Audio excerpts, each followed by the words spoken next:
We're live now in Des Moines, Iowa, where more than 100 voting precinct captains and chairs from throughout Polk County, Iowa, are gathered here at a local union hall to hear from state Democratic Party officials at a caucus training session.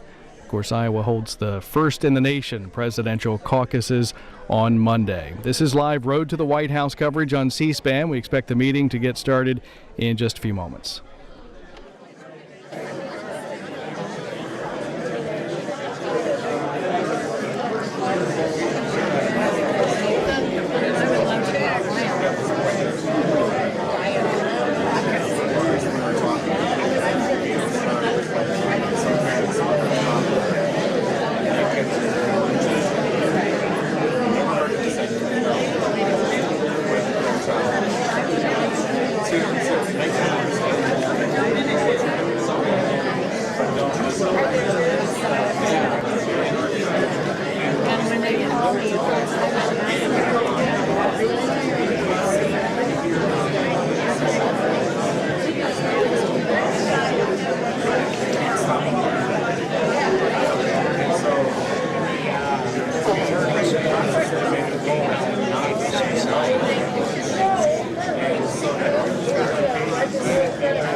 We're waiting for this Polk County, Iowa Democratic Caucus training session to get underway as our live Road to the White House coverage continues from Iowa here on C-SPAN. Our cameras are traveling Iowa this weekend ahead of the presidential caucuses on Monday. Later today, we'll be with Marco Rubio, the Florida senator and Republican presidential candidate. He'll be speaking to supporters in Ames, Iowa. We'll show that to you live at 4:30 Eastern Time today here on C-SPAN.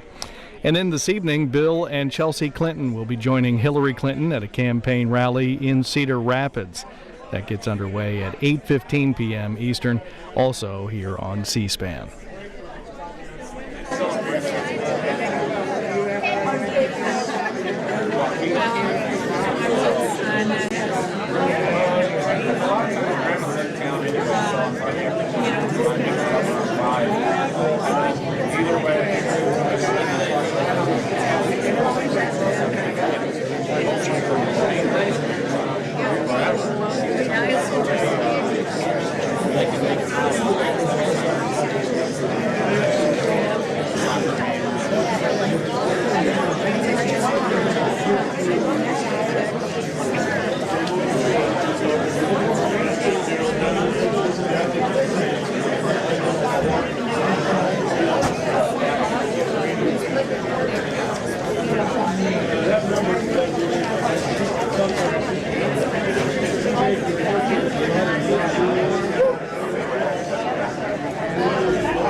Good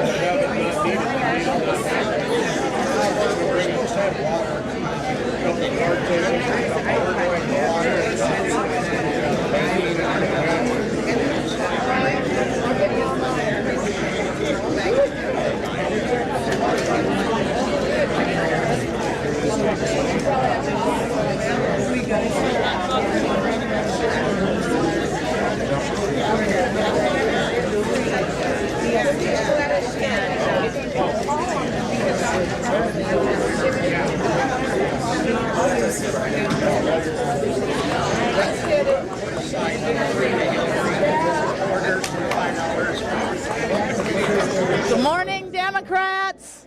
Is this on? Good morning, Democrats. Woo!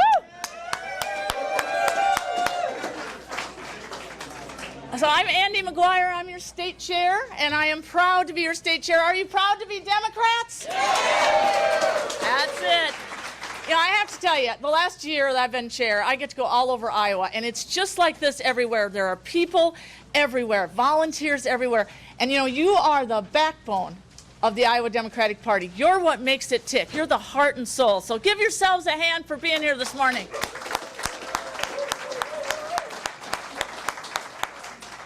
You know, I've been going all over talking about our caucuses, and I know a lot of other people want to know about our caucuses, but we know about our caucuses, and we know what run our caucuses. And we know what a great caucus it's going to be. I think there's going to be a great turnout, but more importantly, we have great chairs in 1,681 precincts. We have expansion efforts. We're going to run a great, inclusive process, and we are going to have a wonderful time on Monday night, and no snow. All right? No snow? So I want to also thank the Polk County Democrats for doing this, and Tom Henderson would have been here, but his wife had a little mishap, so he's not, but Tom does a great job, and Tamara. Can we give them a hand?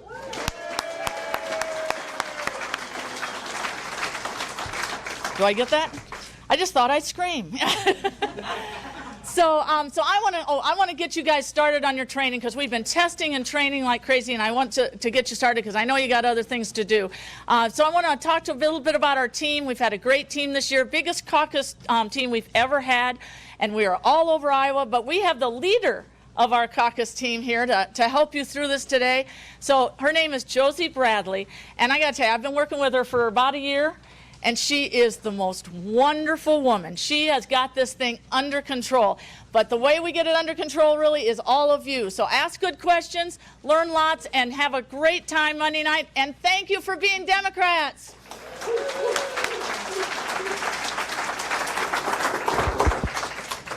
Go on. All right. Hi, everyone. Thank you so much for being here today. Oh, I have the mic here. You guys can't hear me? Okay, is that better? Awesome. Well, thank you all so much for being here today. This is a great turnout. We're so excited to have everyone here. And we've got a great presentation for everyone as well. But to start off, I'd like to actually introduce Tamara Harrison, who I know all of you are very familiar with. And Tamara is going to go over a few Polk County specific things. So we'll let Tamara go ahead and get started. Oh, okay.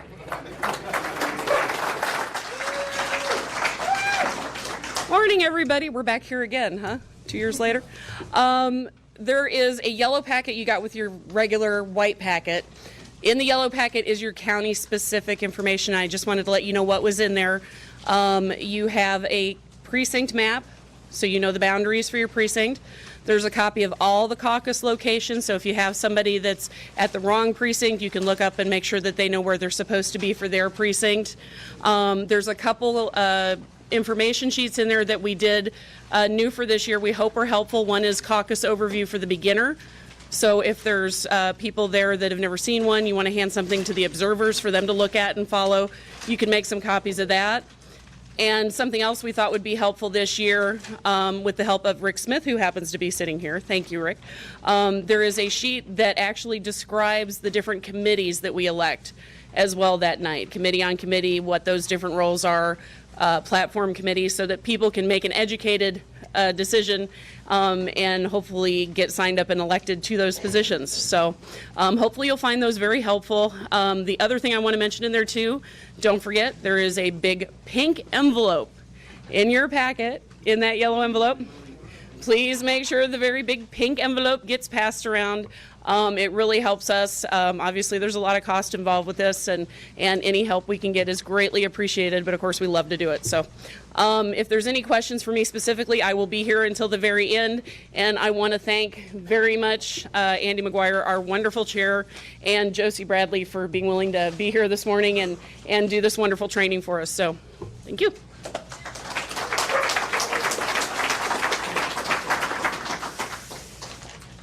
All right, great. Well, we'll just go ahead and get started then. So a few things I want to just say before we get to the training. Everyone has in their caucus packet a caucus guide as well as a reporting guide. So all of the information that you'll see today you have in your hands. Just a note on this, the guide included in your packet says updated December 1st. We have a couple older versions that you might also have. The information is exactly the same. The layout just might be a little bit different. So don't worry about that. Just know that that updated December 1st one is going to be the best one to have with you on caucus night.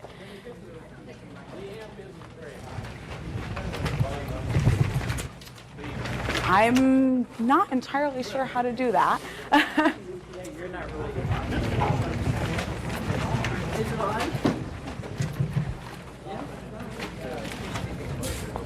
Test.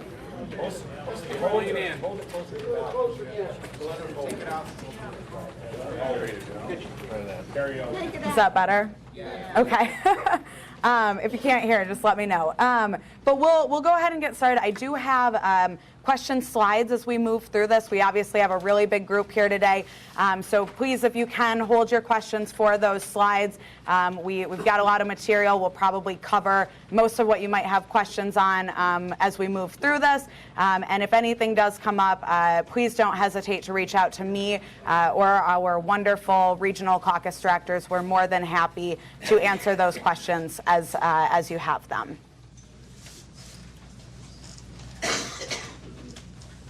All right, great. Well, just an overview here as far as what we're going to cover. We'll talk about preparing for the caucuses, how to get people registered and signed in, calling the caucus to order, forming our preference groups, and electing delegates. We'll talk about how to report, and then we'll go over kind of the party building elements, how to elect your convention committee representatives, your precinct committee folks. We'll talk a little bit about resolution discussion and adoption, and then how to make sure we get all of the materials back.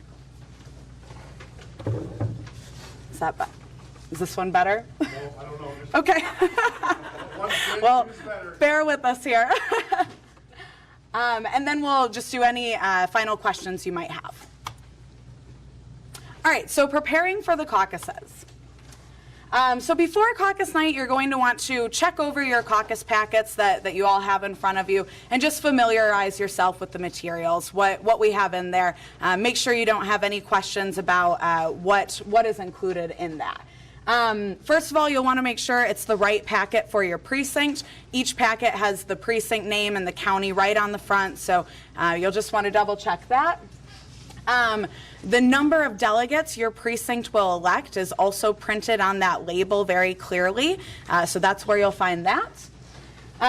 The number of committee members and precinct committee people that your precinct elects should also be on that packet. And I know Tamara just mentioned that those are specific in your Polk County packets as well.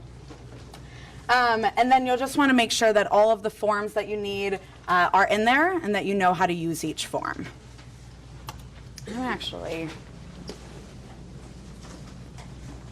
Sorry, I'm just going to grab this so I don't have to look behind me here. Okay, so caucus packet contents here. So the first thing you'll find, or one of the things in there, is your reporting credential. And that'll tell you how to report your results after preference groups form and you award your delegates. You'll see a letter from our chair, Dr. Andy McGuire, a few different posters that you'll want to hang up just describing the process. You've got a math poster, a tax income checkoff poster, and then there's also a sample agenda, just so everyone in the room knows what's going on there. You will have letters from presidential candidates. You'll have nominating petitions included in there, obviously, for other candidates to make sure they're on the ballot. We also have our IDP contribution envelope, caucus registration forms, and our voter registration forms, absentee ballot request forms. We'll have surveys, our caucus math worksheet, and our summary of caucus results form, and the return envelopes. And we'll go through how to use each of these documents and what specifically we mean with each of those. All right, so preparing for the caucuses. Before caucus night, it's a good idea to go to your site and just get a feel for what the room looks like and how the site is set up. So it's a good idea to check for cellular reception, adequate seating, what tables are available for registration, you know, where the restrooms are located. Always a good idea to have contact info for the site manager in case you need to get a hold of them for any reason. We recommend getting a home number as well as a cell phone number so that if you do need to call them on caucus night, you're able to. And just check for any issues there might be with accessibility and look to how to solve those. Things to make sure you bring to the caucus. Obviously, you'll want to make sure you have your caucus packet. That's really important. Smartphone, if you have one, or a cell phone to be able to report your results. You'll want to bring a calculator just to help with that delegate math. Pens and pencils for sign-in and for you to fill out the forms. Extra paper is always a good idea to have, just in case you might need to write something down if you run out of some space. A clock or a watch to keep time there. Possibly markers and poster board or butcher paper if you want to make other signs, or you know, sometimes people will write the viability number really clearly on a poster there. And then some sort of tape to hang everything, and a stapler. I know here it says masking tape or scotch tape. We actually recommend using painter's tape. It makes your sites happier and they'll let us back then. So. And then just kind of some best practices here. Always a good idea to arrive about 45 minutes to an hour early. Doors have to open at 6:30. They can open earlier if you're there and set up, so we recommend getting there at least an hour early, especially for locations here in Polk, obviously. As far as setting up for the caucus, make sure you're setting up your tables and chairs, laying out the materials in the order you'll use them on caucus night. Just any of that prep work will be helpful for later on. Hanging up posters.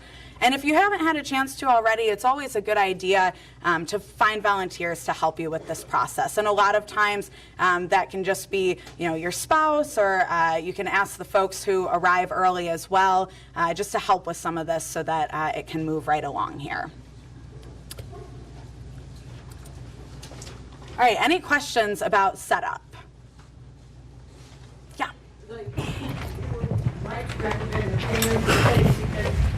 Sites that will not allow you to hang anything unless it's with painter's tape. Yep, yep.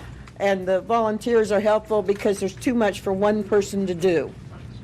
Absolutely. So get that all out there, just as you said. Great. Yep. I was asked by one of the campaigns if they could bring food. Sure.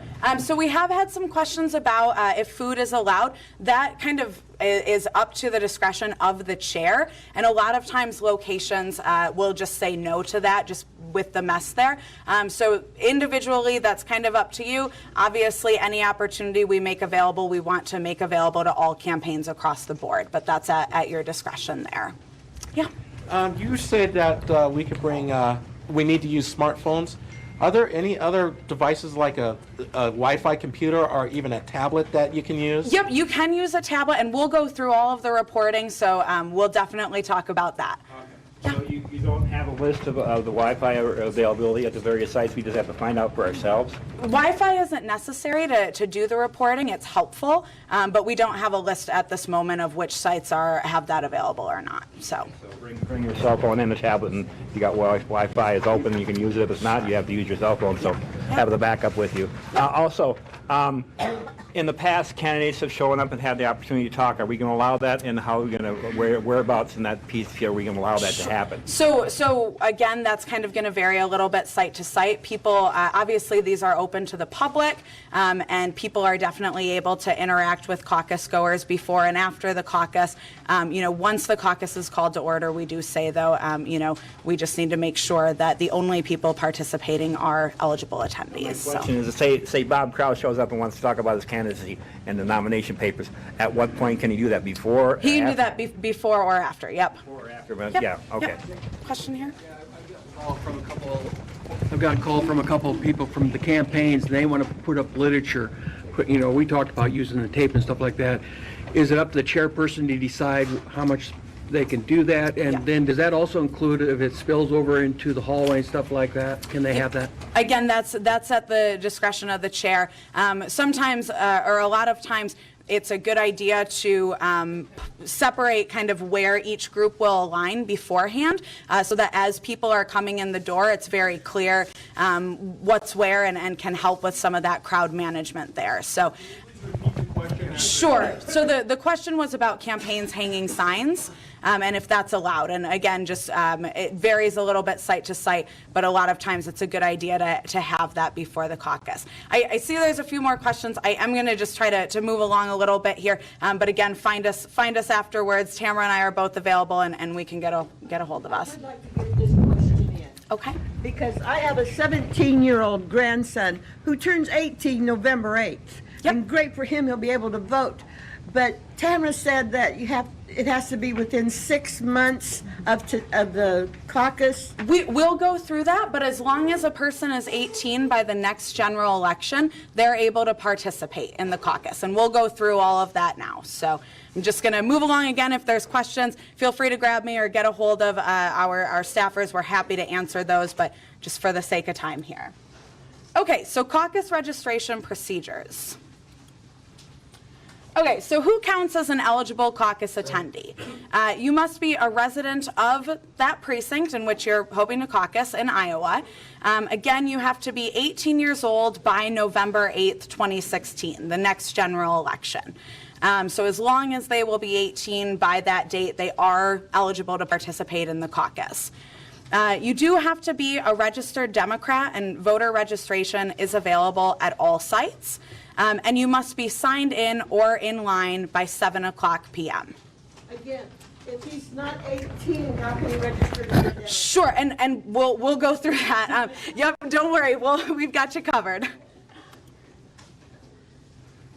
And it's with the forms that we touch on that, so just give me one sec here.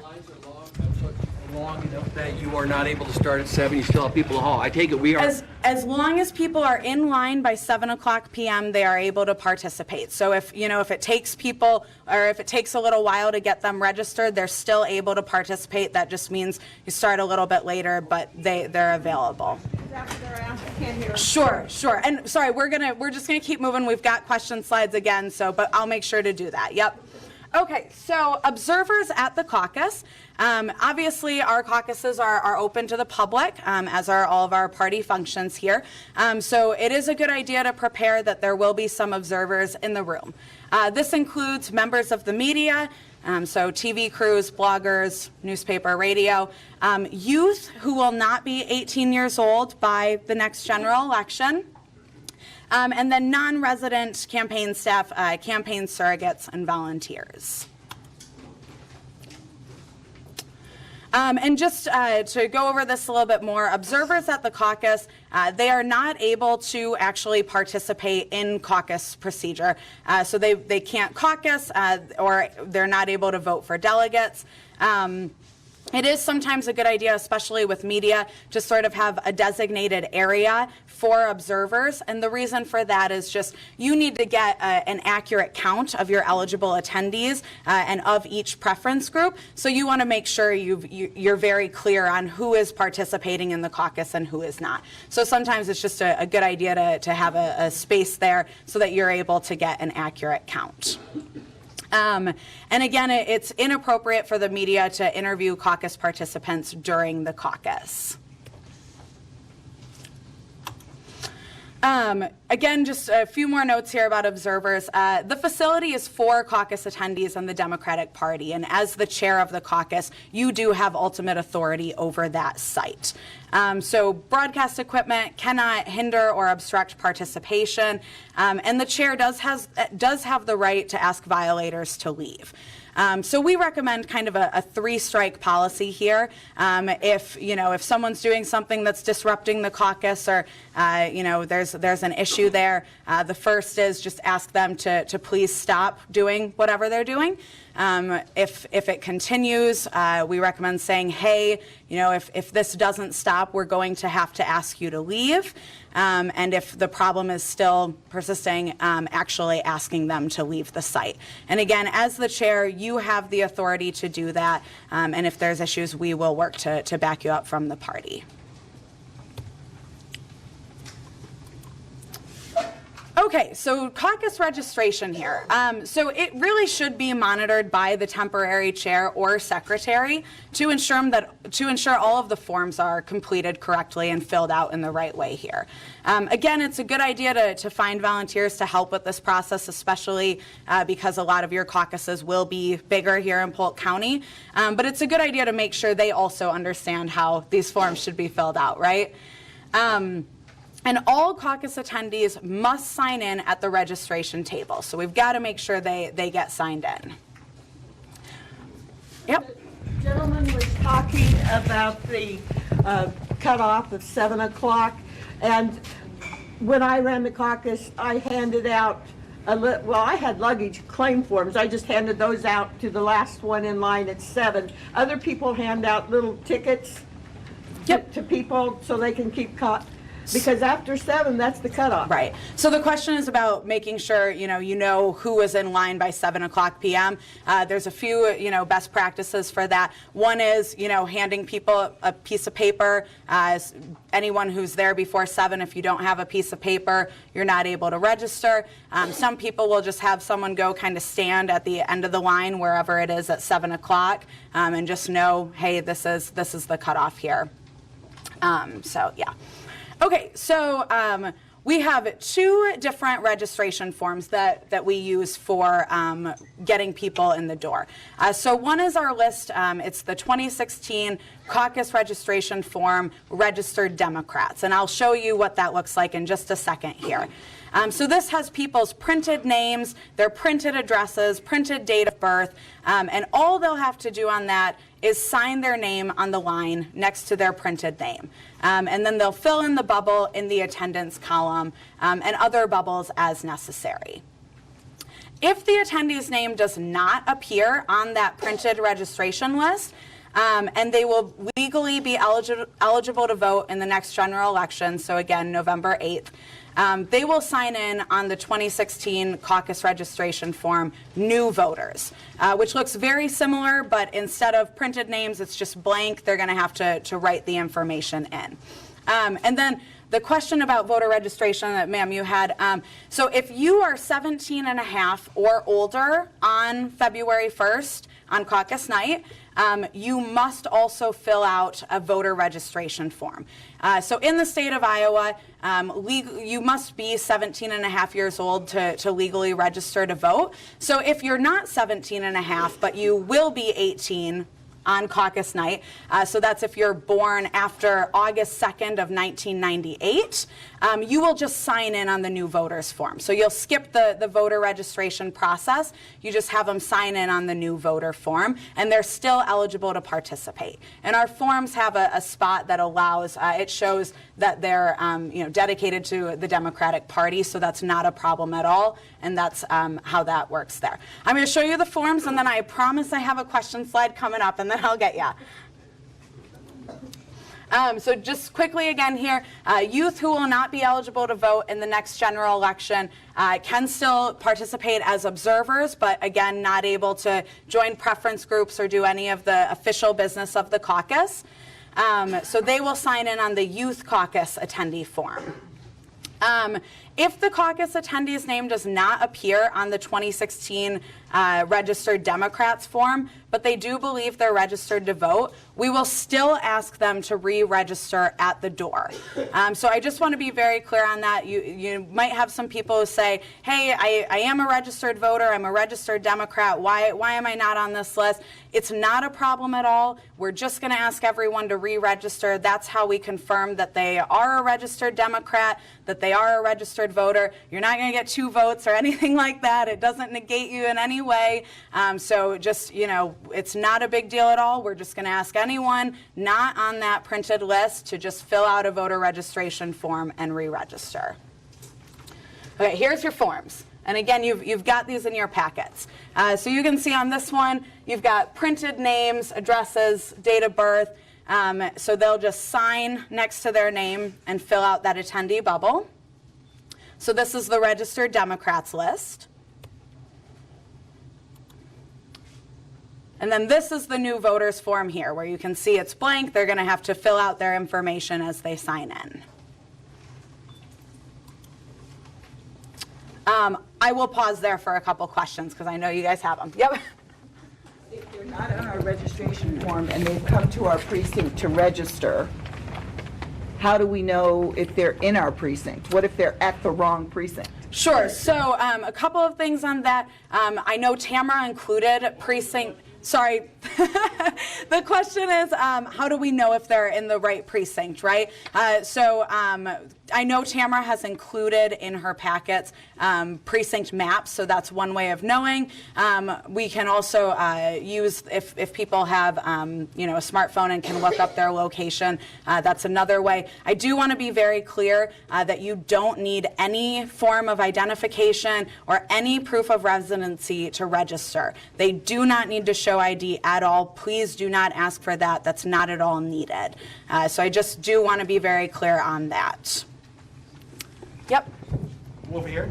Yep. One of the question I have is, boy, now I got this mic. I completely forgot what I was going to ask. Now, in my case, I just recently moved and I have not been able to register in my new location. Can I do that out there, or can I do that today? So caucus registration is available at all sites, and those lists are printed right now. You've got them in your packet. So you could register today. That's not a problem, but you would re-register at the door then, since you're not on that printed list there. Yep. Yeah. We put a mic. I don't see phone numbers on either one of these forms, the sign-up form or the bubble form. Why are we not capturing phone numbers? So it was really just a matter of space on the forms. We did put email address on there, and on our IDP caucus survey, there is a spot for phone numbers, and actually that's our next slide here. So everyone will pick up an IDP survey, and that's where all of that contact information will be listed there. Yes, sir. Next to the attendee bubble, there's a preference bubble, candidate bubble. What's the importance of that? They may go in the room and want to do something different. Yep, sure. So the question is about the candidate preference bubbles on the sign-in sheet. We do like to collect people's kind of initial preference on those sheets. It's not at all binding. They can fill that out and end up joining a different group, or during realignment going to another group there. But having that information is definitely valuable. So yeah, in the back. What are the rules for the precinct captains sitting at the registration table and watching what's going on? I don't think there's any rules against that, and a lot of times people will volunteer to help with science. Question about precinct captains kind of working to oversee that process. I would recommend reaching out to the temporary chair and having those conversations ahead of time, making sure everything is good to go there. Yeah. People are temporary chairs in precincts where they are not their own precinct, and my wife would like to volunteer to help.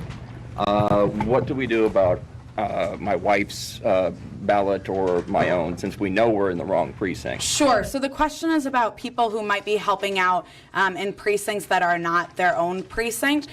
Definitely allowable, but unfortunately, since you're not a resident of that precinct, you're not able to participate in that precinct's caucus. So, yeah, question here? My understanding is that somebody at your caucus can put your name forward for a caucus. on your behalf, because my wife's going to do that for me. So if the question is about someone putting your name forward, if you were interested in being elected as a delegate, that would be allowed, but you can't actually participate in the preference group formation process. But if your preferred candidate was awarded delegates and you wanted to serve in one of those spots, that would be allowed. And we'll go through that as well, and kind of how to elect people there. I'm going to take one more question and then grab me at the end. Yeah. So we don't ask anyone for any identification, including 17-year-olds. We just say, are you going to be 18 by November 8th? And if they say yes, they register. Yep. Question is, again, just about ID, including 17-year-olds. And again, no one should ask for ID. That's not needed at all.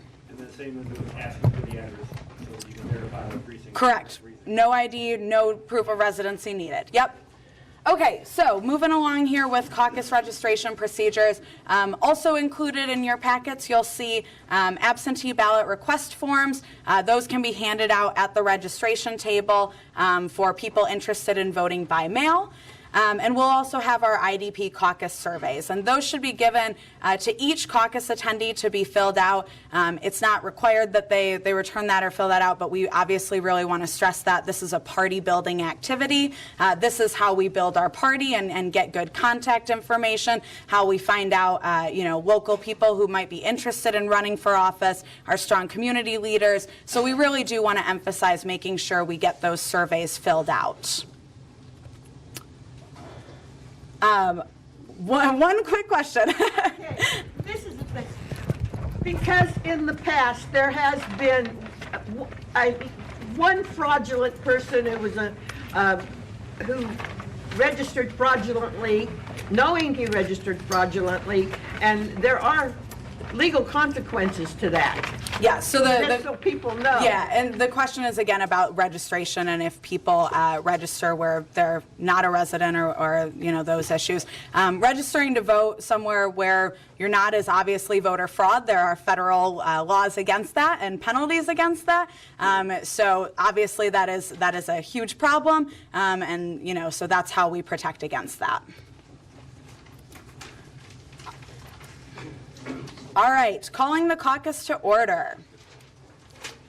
Okay, so the caucus should be called to order at 7:00 p.m. or soon thereafter as registration is complete. Again, as long as people were in line by 7:00, they're able to participate and should be allowed to sign in and get in the room there. What you'll want to do is just introduce yourself and kind of go over the caucus agenda that's in your booklets, as well as, again, you'll have a poster that outlines the agenda. And you'll want to explain the primary purposes of the caucus. So that's to form preference groups and elect delegates to the county convention, adopt platform resolutions, and elect your local Democratic Party leadership. Okay, the IDP presentation. So included in your packets, you'll have a letter from Dr. Andy McGuire. You'll want to read that or pass it around to the attendees, make it available for people to read and see. We also have included a green IDP finance envelope, and you'll want to pass that around to caucus attendees for contributions to the party. And just a note on that, checks should be made payable to the Iowa Democratic Party. You'll want to seal and return all contributions to the IDP, and the caucus secretary should sign across the seal before it's placed in the envelope. And we'll go through what goes in what envelopes and what that looks like and which materials to include where. So we'll hold off on that for just a second. And just a note, failure to comply with those instructions may result in FEC disclosure issues, but it's printed right on the envelope there, very self-explanatory, so shouldn't have any problems with that. Okay, so again, we do want to encourage our caucus attendees to fill out those absentee ballot request forms. We have a ton of people in Iowa who vote by mail, so that's something we want to make available. A receipt does have to be issued to people who are requesting a ballot. Those receipts will have pre-printed information on there for the Democratic Party, but you will have to fill out their name, who the ballot was requested by, and the date and time the request was received by you, which obviously will be 7 o'clock on February 1st. So you'll want to collect all of those forms as soon as they're completed, and just make sure they're filled out correctly and legibly. And you'll want to place those in envelope C. That's the one that goes back to the county auditor. And again, we'll go through all of that. Okay, income tax checkoff. So you'll want to remind attendees that they can help the IDP by using the Iowa income tax checkoff. Again, you'll have a poster on the wall that'll kind of walk people through exactly what that looks like. Using the checkoff does not reduce the refund, nor will it increase the amount you may owe, so that's on there too. But just a good thing to remind people to do since it's tax season.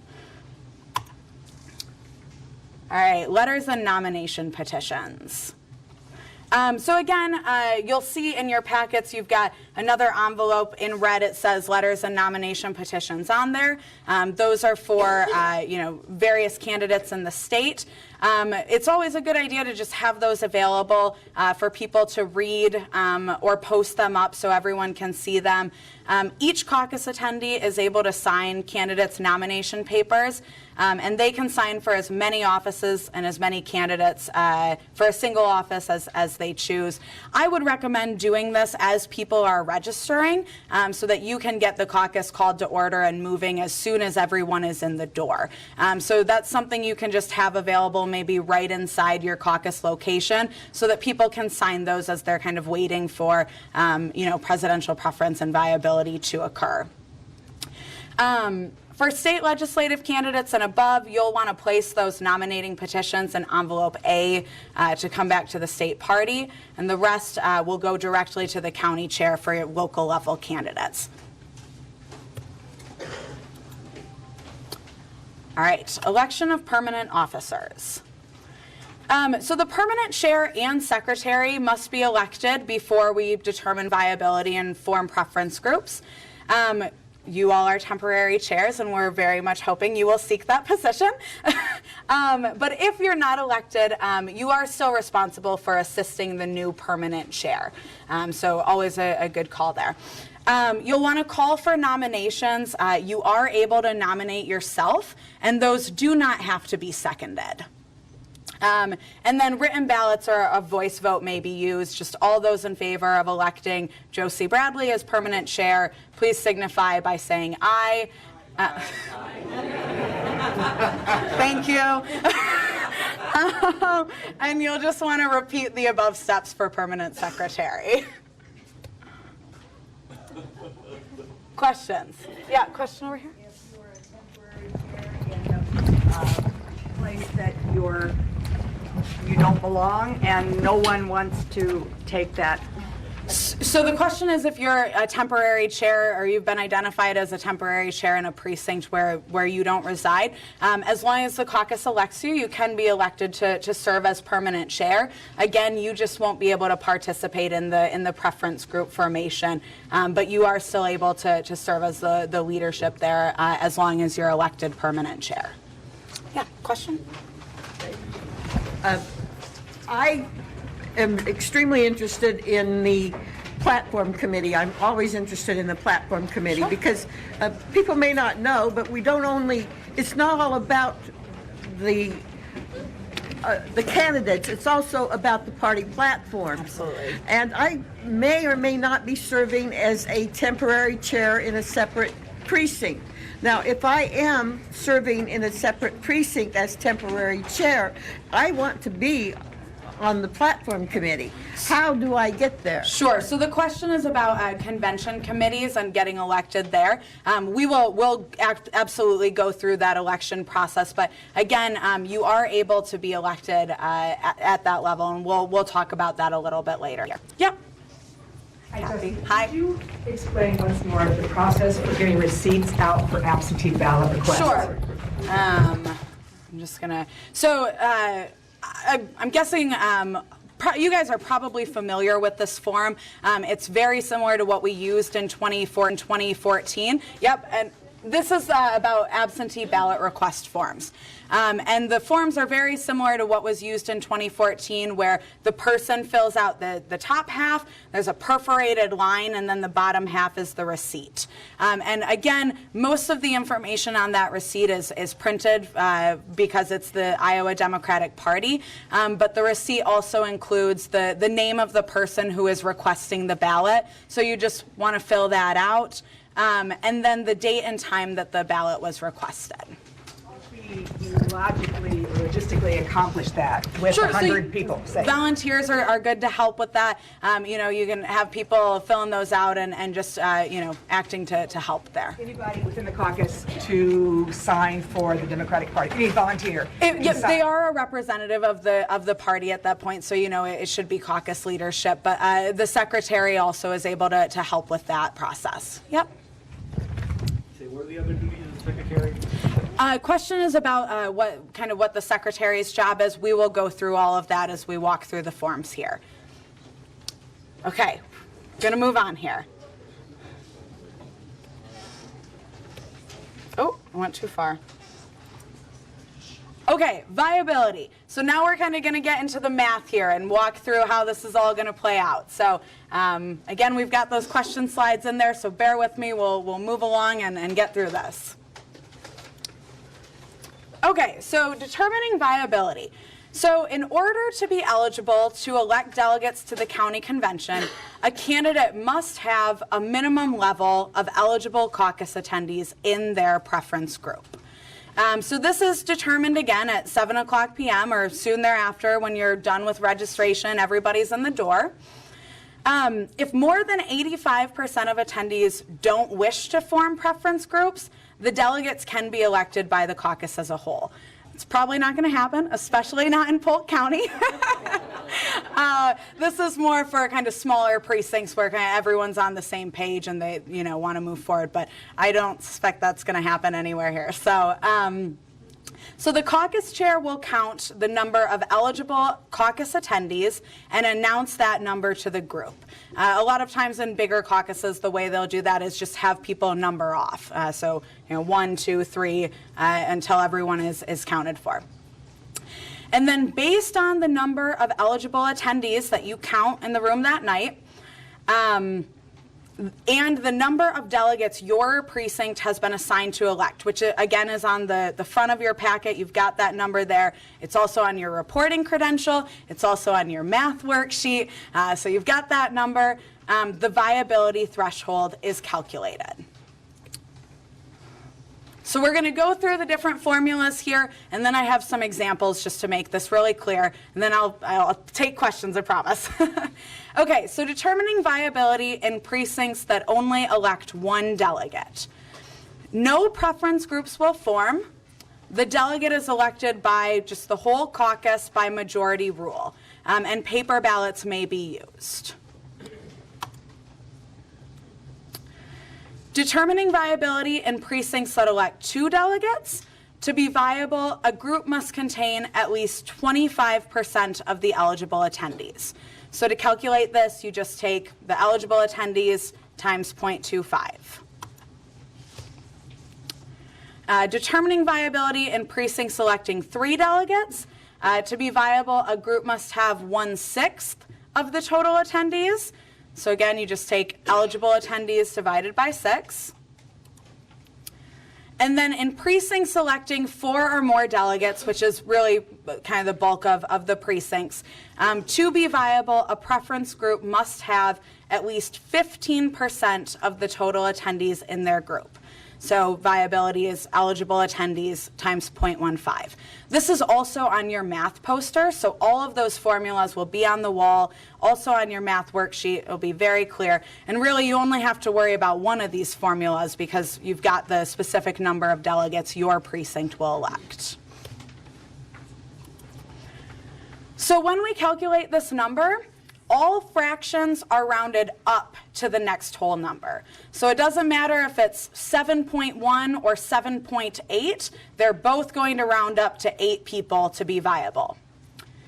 There can be no more viable preference groups than delegates to award. And we'll talk about this a little bit later and go into details on that. And then once the viability threshold has been determined, the chair will announce that number to the entire caucus so that everyone is really clear, this is the number of people you need on your side of the room to be awarded any of those delegates. And there's also a spot on that math poster where you can write it. If you brought posters or butcher paper, it's always a good idea to make sure that's up too, just so it's very clear to everyone, especially in these bigger caucuses here.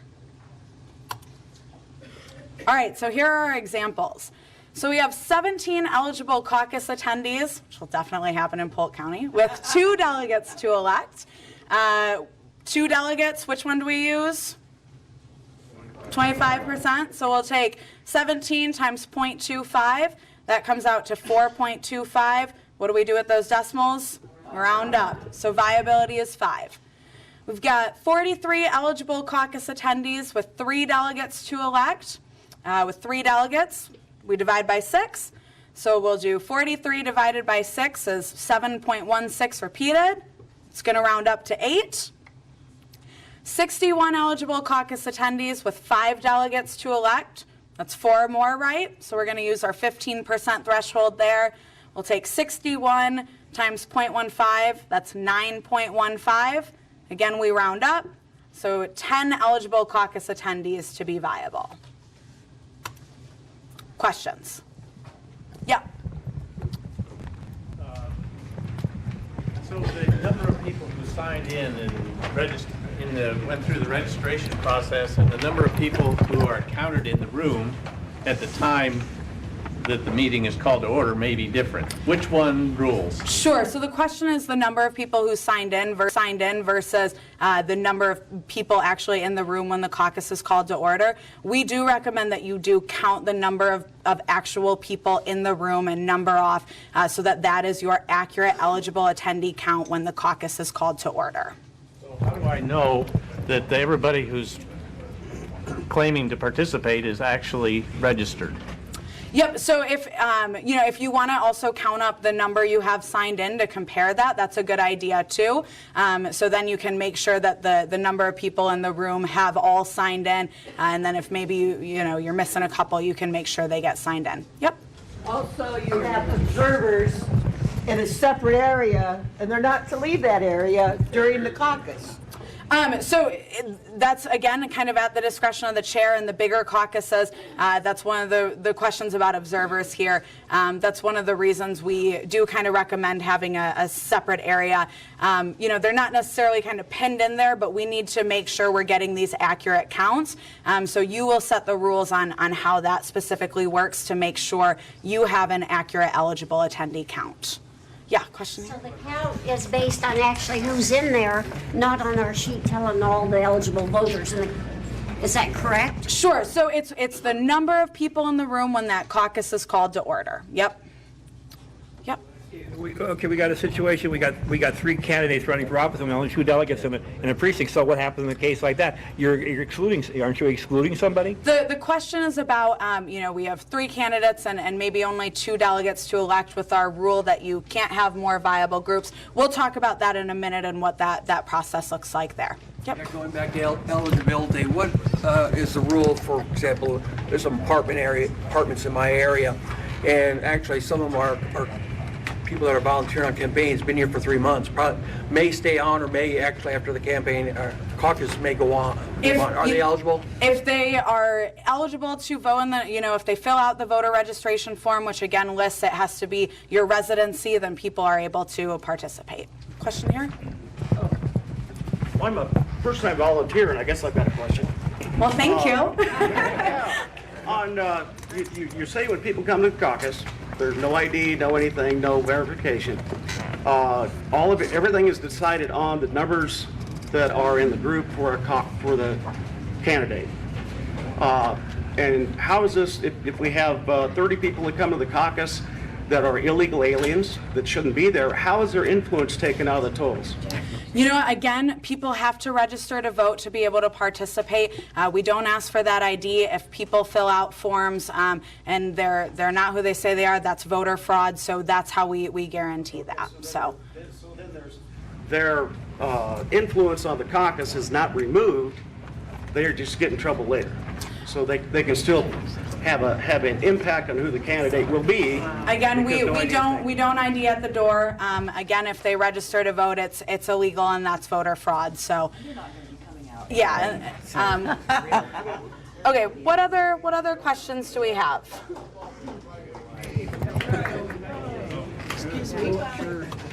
Okay.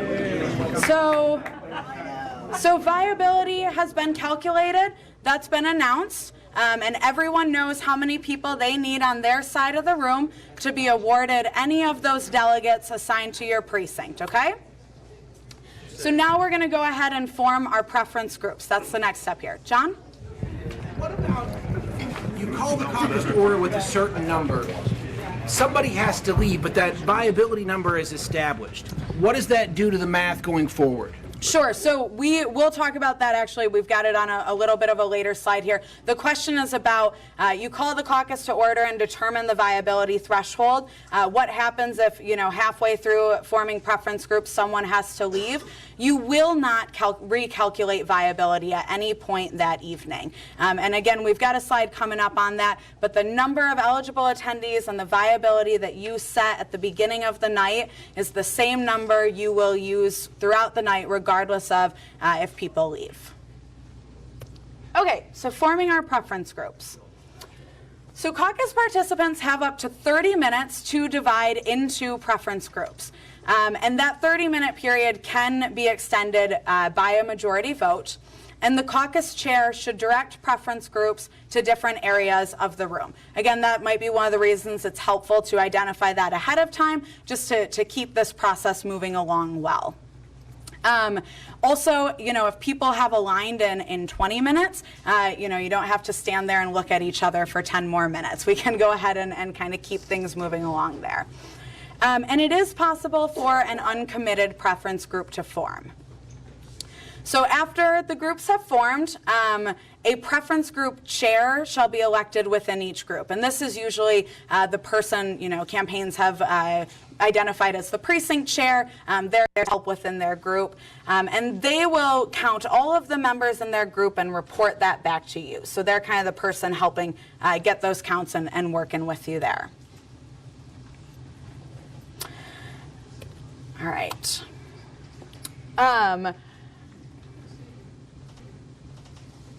Yeah, sorry. Precinct captain, or is that somebody else? So a preference group chair is kind of elected and identified within each preference group. Yep, and they decide who that person is. Yep. Yep. Do we take their word for that count, or do we check their count? I would recommend that that's a conversation and that everyone's working together on that.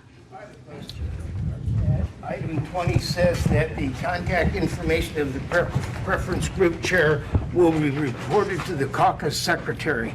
Where, if at all, is that supposed to be recorded? Sure. So question is about contact information for the preference group chair. We do have on our math worksheet, and we'll talk about this, a spot for people to sign off there. So that's one place. Also, you've got, your blank paper with you, so a good idea to write that information down there. Okay, so a couple what-if scenarios here. So what if there are more viable preference groups than number of delegates to be elected? So let's say you are in a precinct that only elects 3 delegates, but John Lennon, George Harrison, Paul McCartney, and Ringo Starr are all viable. They all have that minimum number.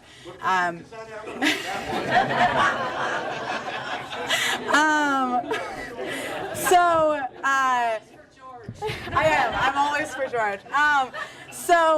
In that situation, you can't, you've only got 3 delegates to split up. So what do? The smallest preference group is going to be the one that has to realign, right? So they're either going to have to join another group or pull people into their group to no longer be the smallest. So that's what happens in that scenario. So what you're saying is they're Correct. They're the one. Yep, exactly. And they have to be given an opportunity to realign. Yep. So what if there is a tie? Oh. Go home, couldn't they?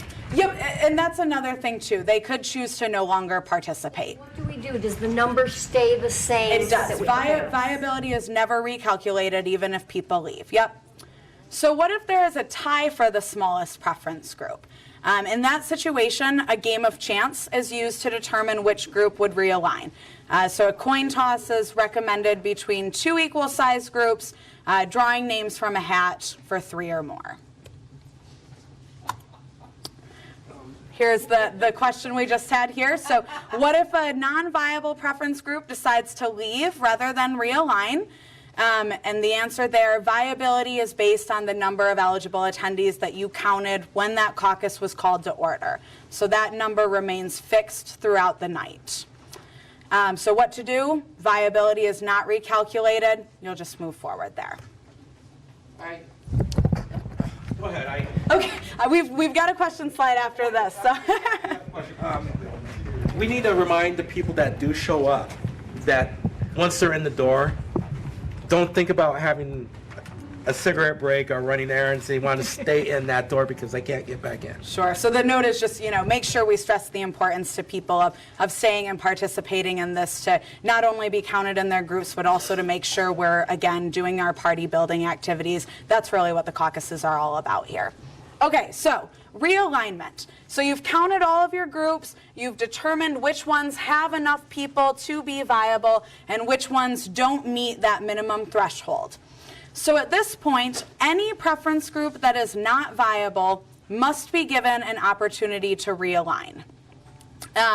They can join with other viable or non-viable preference groups, and viable preference groups are also allowed to realign. So basically all that means is in this first realignment period, anyone is free to move. So just because I caucused for George and he was viable, if I all of a sudden change my mind and decide that I want to go join John's group, I can do that. Likewise, if I caucus for Ringo, who clearly won't be viable, I can then have an opportunity to join another group. Again, this is a 30-minute, sorry. This is a 30-minute period, can be extended with a majority vote, but again, if that ends after, 15 minutes, don't stand around and look at each other, unless anyone objects, you're able to move forward there. I've got a question slide, let me get through the second realignment, then we'll take some questions here. So after that first realignment period, that 30 minutes, if any non-viable preference groups still remain, a second realignment will occur. But during that second realignment process, only non-viable preference groups may realign. So everyone is able to realign in the first realignment, but if we do have to move into a second period, only non-viable groups will realign. And something I just want to note on this, this normally happens naturally, and there's not really kind of an official second realignment. People really realize, hey, if I don't join a different group, I'm not getting anyone over to my side, and I'm not going to be viable anymore. So people will kind of naturally move. But if that's not what's happening, there is kind of a second formal realignment process here. And again, they can join together to then become viable for one candidate, or they can join other viable groups. It's 30 minutes extended with a majority vote. All right, couple questions. Yep. Well, I was going to comment further on his people who need to leave the room, for example, to go to the restroom. That's the beauty of passing out that piece of paper, that ticket, whatever, to identify people who are registered so that that's their pass to come and go if they find it absolutely necessary. Question over here? After the first alignment, but before the second realignment, are persuasion speeches by each viable group allowed? So that'll vary just precinct by precinct. You can absolutely, give time to allow people to speak and address the whole group. Again, if you do that, please make sure you're providing equal time to each candidate. Sometimes it just happens within during that alignment process, so that'll vary a little bit. Yep, question over here. I've had in the past people who want to be non-committed, even in the presidential one. I don't know why, but is that, you didn't address that at all. So is that something that could happen? That could be potentially a viable group? Yep, so question is about uncommitted, and an uncommitted preference group can form, yes. But same rules apply. They have to be viable to elect any delegates. If they're not viable, they'll have to realign. So I'll take one more question here and then we'll move on. I could see a problem in the rural areas where probably there's going to be only 2 delegates and 3 candidates. I could see a challenge coming from a candidates committee in a case like that, because you're pressuring people to realign before they have an opportunity to form a group. No, because they will form those groups. Sorry, the question is about if you have more viable preference groups than candidates to elect. Again, you allow for that initial alignment period, and if they're all viable, the smallest group will realign. They can get people into their group to no longer be the smallest group, but those are the rules of the caucus. So, John? If you have 3 viable groups at first alignment, do you still realign? So the question is, if you have 3 viable groups, or you don't have over the number of viable groups, no one is non-viable after the initial alignment, do you have to realign? Our recommendation is it's always good to offer, are there any objections to moving on at this point? Everyone is viable. Because people could still switch, but if everyone's viable and ready to go, you are able to move forward without doing the realignment process. All right. So we're going to move along here to awarding delegates. Again, happy to take questions at the end here, but I do want to just keep things moving here. Okay. So at this point, your preference groups have formed. You've done the realignment. It's clear that you have all of your viable preference groups and you don't have too many viable preference groups. So we're now actually ready to award our delegates, and we'll split up that number to those viable groups. So a little bit of math involved, but again, this is on your poster. This is on your math worksheet. It'll walk you through step by step. So when awarding delegates, you take the number of members in a preference group, and you multiply that by the total number of delegates to be elected, and then you divide that by the total number of eligible caucus attendees, which is, again, the same number you calculated at 7 o'clock. That number won't change, even if people leave, and that will give you the number of delegates your candidate has won. So unlike in viability, when you round up with any decimal, this is kind of more your normal rounding. Results are rounded up at 0.5, and down at less than 0.5. So what you'll want to do after you award your delegates is you'll want to total up the number that you've assigned to each candidate and make sure that matches the number that you're allowed to allocate in your precinct. We'll talk through some what-if scenarios in a second here. First, we're going to give you an example. So we've got Carlton Precinct in Tama County. There are 60 eligible attendees at the Carlton Precinct Caucus, and they will be electing 5 delegates to the county convention. 5 delegates, what do we use for viability? 15, yep, 15%. So for viability, we'll take 60 times 0.15. That gives us 9, a nice round number there. We've got 22 members aligned for Paul McCartney, 16 for George Harrison, 12 for John Lennon, and 10 for Ringo Starr. Okay, so the delegate formula for Paul McCartney would be applied as follows. He has 22 people in his group, so we take that 22 times 5, the number of delegates we elect at that precinct, and we divide that by 60, the number of total eligible attendees, and that's going to give us 1.833. So with rounding, Paul McCartney will receive 2 delegates from the precinct caucus.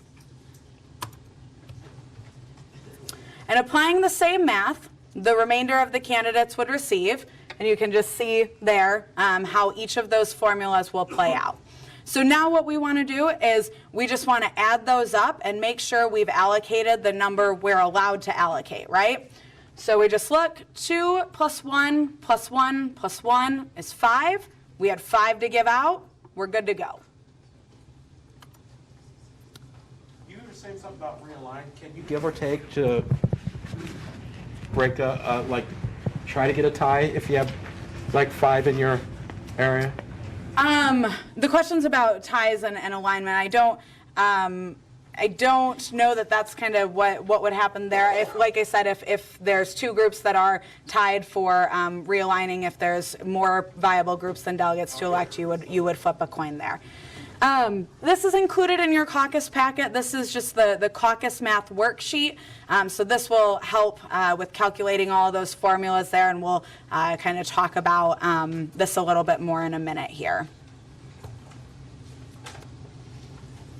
Oop, sorry. Okay, so what if there are too few delegates? So what happens if you total up those numbers and realize that they don't match and you've awarded too few delegates? So the answer here, an additional delegate will be awarded to the group with the highest decimal below 0.5. So you basically say, who was closest to rounding up, right? And that's the person who's going to get that extra delegate. So we'll give you an example right here. You've got 100 attendees with 6 delegates to elect. Viability is 15. So you can see, oops. Sorry about that. Here's the example. You've got, again, 100 with 6 delegates, so 15 is your viability threshold. All of these groups are viable here.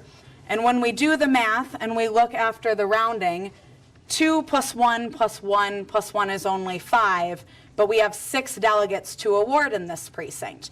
So we're going to want to just go to the decimal points, and we say, okay, who didn't round up but was closest? Who had the highest decimal below 0.5? And you can see that's Paul with 1.44. So he is going to get awarded an extra delegate there. And then we look again, 2 plus 2 plus 1 plus 1 is 6. We're ready to go. All right, flip side of that, what if the total number of delegates is greater than the number to be elected at the precinct? Very similar process here. A delegate will be subtracted from the preference group with the lowest decimal above 0.5. So we just say who barely rounded up, right? Or who was closest to rounding down. And just a note here, during this process, a preference group cannot lose its only delegate. So if a preference group that's only been awarded 1 delegate has the decimal above 0.5 but closest to it, the next closest decimal point will be the one to lose their delegate. And that's actually in our example here. So again, 100 eligible attendees with 4 delegates to elect. 15 is viability. All of the groups here are viable. But you can see after rounding, we have awarded 5 delegates, and we only had 4 to give out. So we have to look at our decimal points here and say who's closest to 0.5. It's Ringo. He's at 0.60. But he only had 1 delegate to begin with. And again, in this process, you cannot lose your only delegate. So we're going to go to the second closest decimal point, which is John with 0.64. So John will move from 2 to 1. And when we add all those up, we're back at 4, which is the number of delegates we had to award in the first place. Is this Branstad math where you don't count the losses?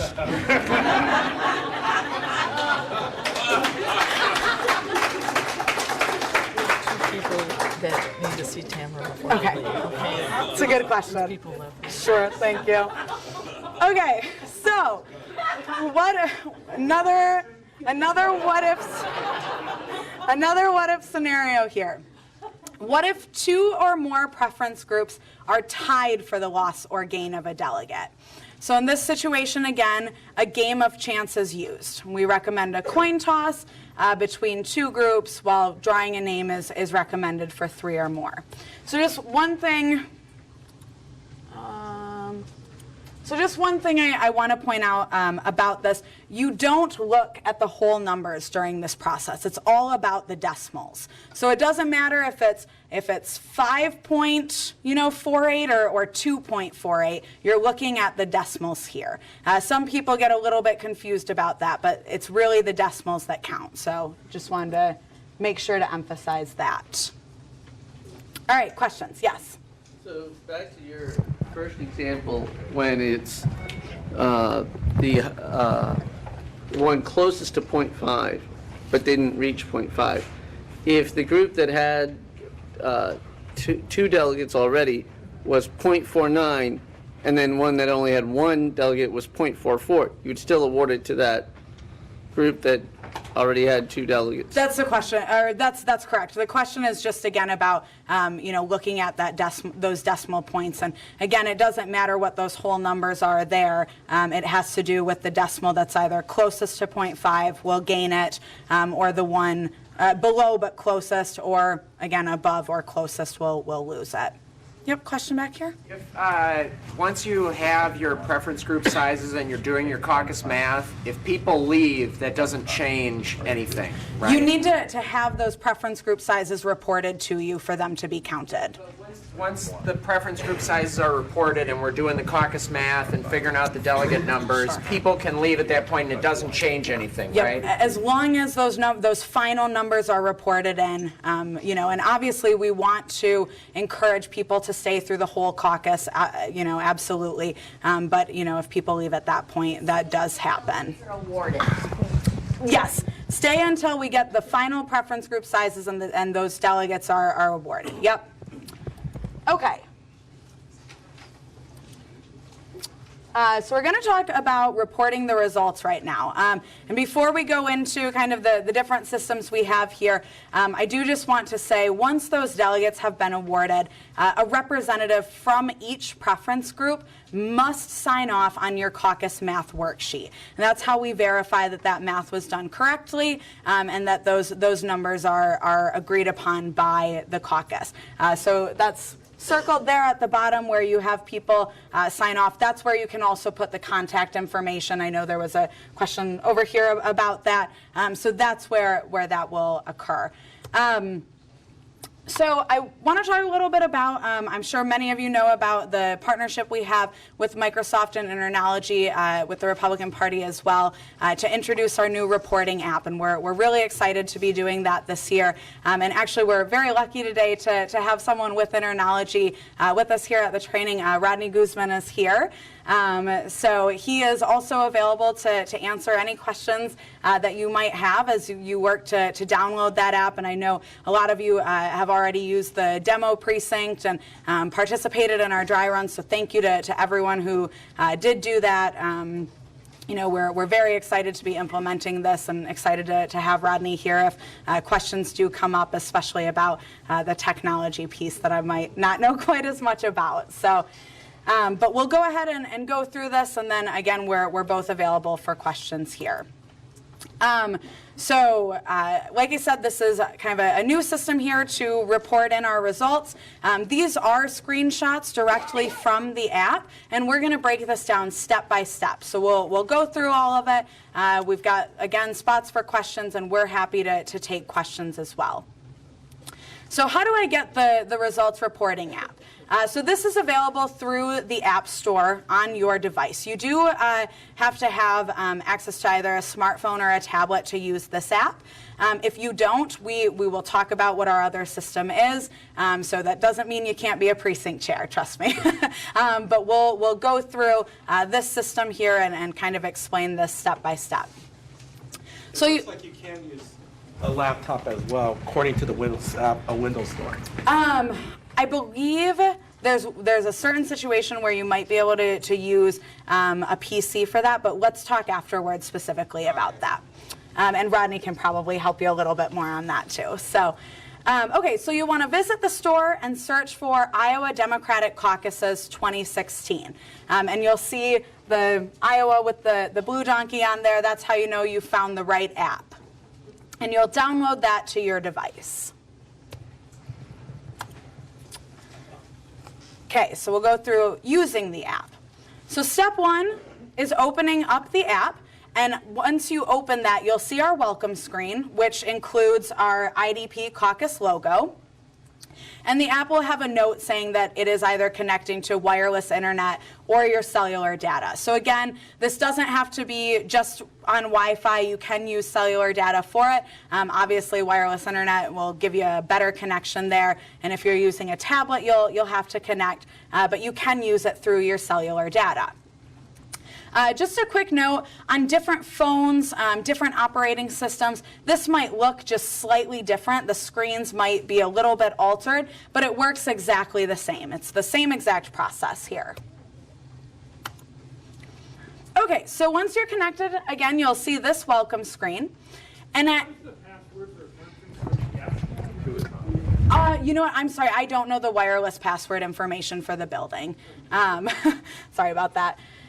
So at any point, and without having to enter any other information, you have the option to click viability number to assist with calculating viability. So this is something you can do, at the beginning of the caucus. Anyone is able to do it at any point to check that viability threshold. But once you're ready to report results, you'll go ahead and click begin. And I've got a note on here about kind of a 15-minute deadline. We'll talk about that in a minute. But I do just want to show, this is what the viability calculator looks like. Again, you can access this at any point without having to enter any other information to calculate viability. So all you would do is enter the number of delegates your precinct has been assigned to elect, and your eligible attendee count. You'll hit calculate, and that'll spit out that number for you. I have a question. Okay. It's on viability.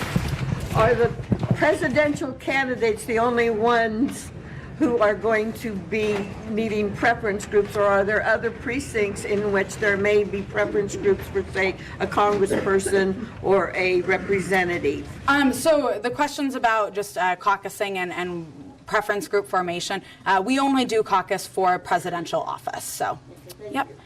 Okay. So time to report. So you went ahead and you clicked that you're ready to begin, and you're ready to enter into the system here. So you'll now be asked if you're ready to report. And just a note on this, you'll be texted a PIN to enter into the system. We'll go through how you get that and what that looks like. But once you receive that text message, you only have 15 minutes to complete your report, okay?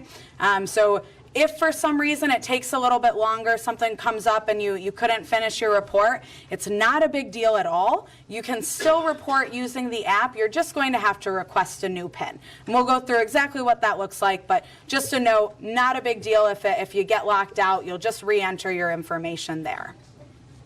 Okay, so you'll go ahead and click yes when you're ready.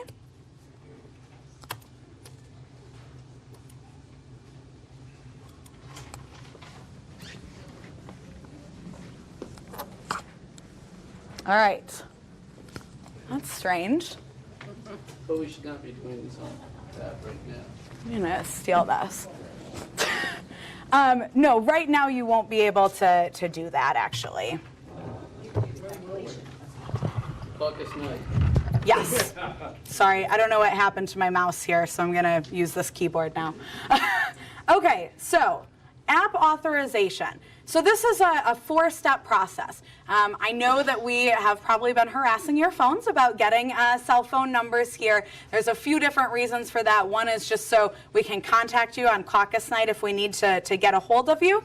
And the other reason for that is we do need to have your cell phone number that you will be using to report these results prior to caucus night. So if you signed in today, there was a spot that asked for your cell phone number and asked if that was a smartphone.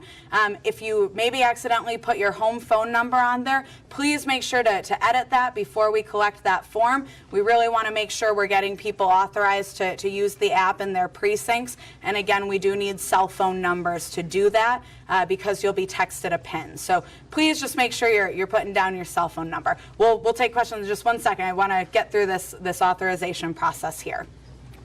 So you'll enter the phone number that you've provided to the Iowa Democratic Party. You will enter your precinct code, which is found on the back of your reporting credential that has what your precinct code is.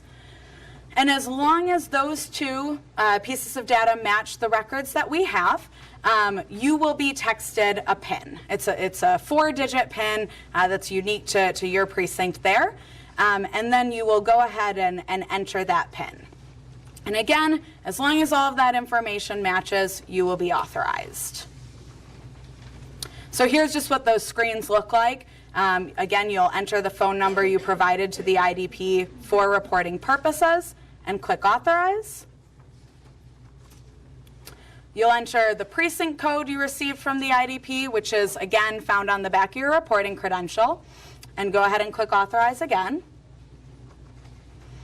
And then you'll see this screen here that says that a PIN is sent and there's a text message on its way.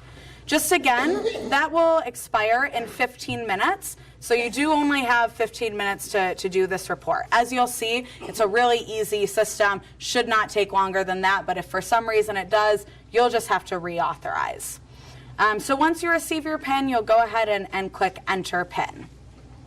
Now I do have a quick note here, just kind of about if you're using the app on someone else's phone or if you have a tablet.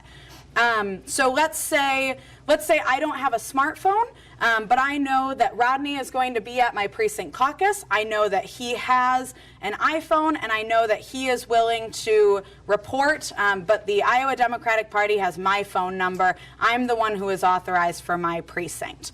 So what will happen is I can still report results on Rodney's phone or on my tablet if I have a tablet.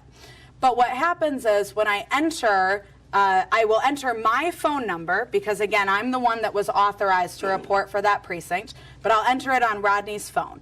We'll both enter the precinct code, and the text message will come to me because, again, my phone number was the one that was authorized for this. We'll just enter that information on the smartphone and be able to proceed that way. And that's the same thing you would do for a tablet, right? Because a tablet can't receive those text messages. So you would get it on your cell phone. You'll still need the cell phone with the phone number you've provided for authorization, but you can report on a different device. It's just a matter of where that text message arrives. A quick question. Okay. I might be the only person in the world who has a flip phone and it doesn't have texting, so how do I get my PIN number? Sure. So question is about flip phones that don't have texting. We can talk to you about if there's a secretary in your precinct who might be willing to fill that role. Okay. And there's also kind of another system in place, too, that we'll talk about in a minute here. Okay, I'm going to move along because I think I'm going to answer a lot of your questions as we move through this here. So, okay, so once you collect that PIN, you'll go ahead and enter that and click Enter PIN. And then you'll see that you've been authorized for your precinct and that you're authorized to report those results. This page will list your county and your precinct.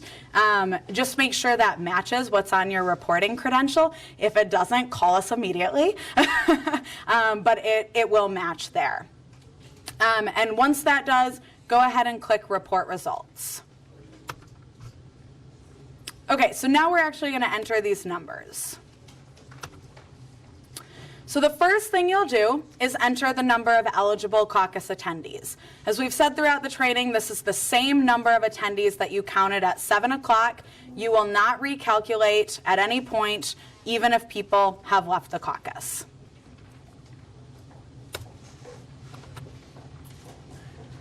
Okay, so you will now enter the preference group size for each viable candidate. Quick note here, this is not the number of delegates the candidate has received. This is the number of people within their preference group. And every section must have a number, even if that number is 0. So, you know, if you had people who maybe refused to realign and they're no longer participating, or you had candidates that weren't viable, or didn't have anyone in their preference group, you'll just enter zeros there. So once you've entered all of those numbers and double checked, you'll click Calculate Results. Okay, couple error screens here.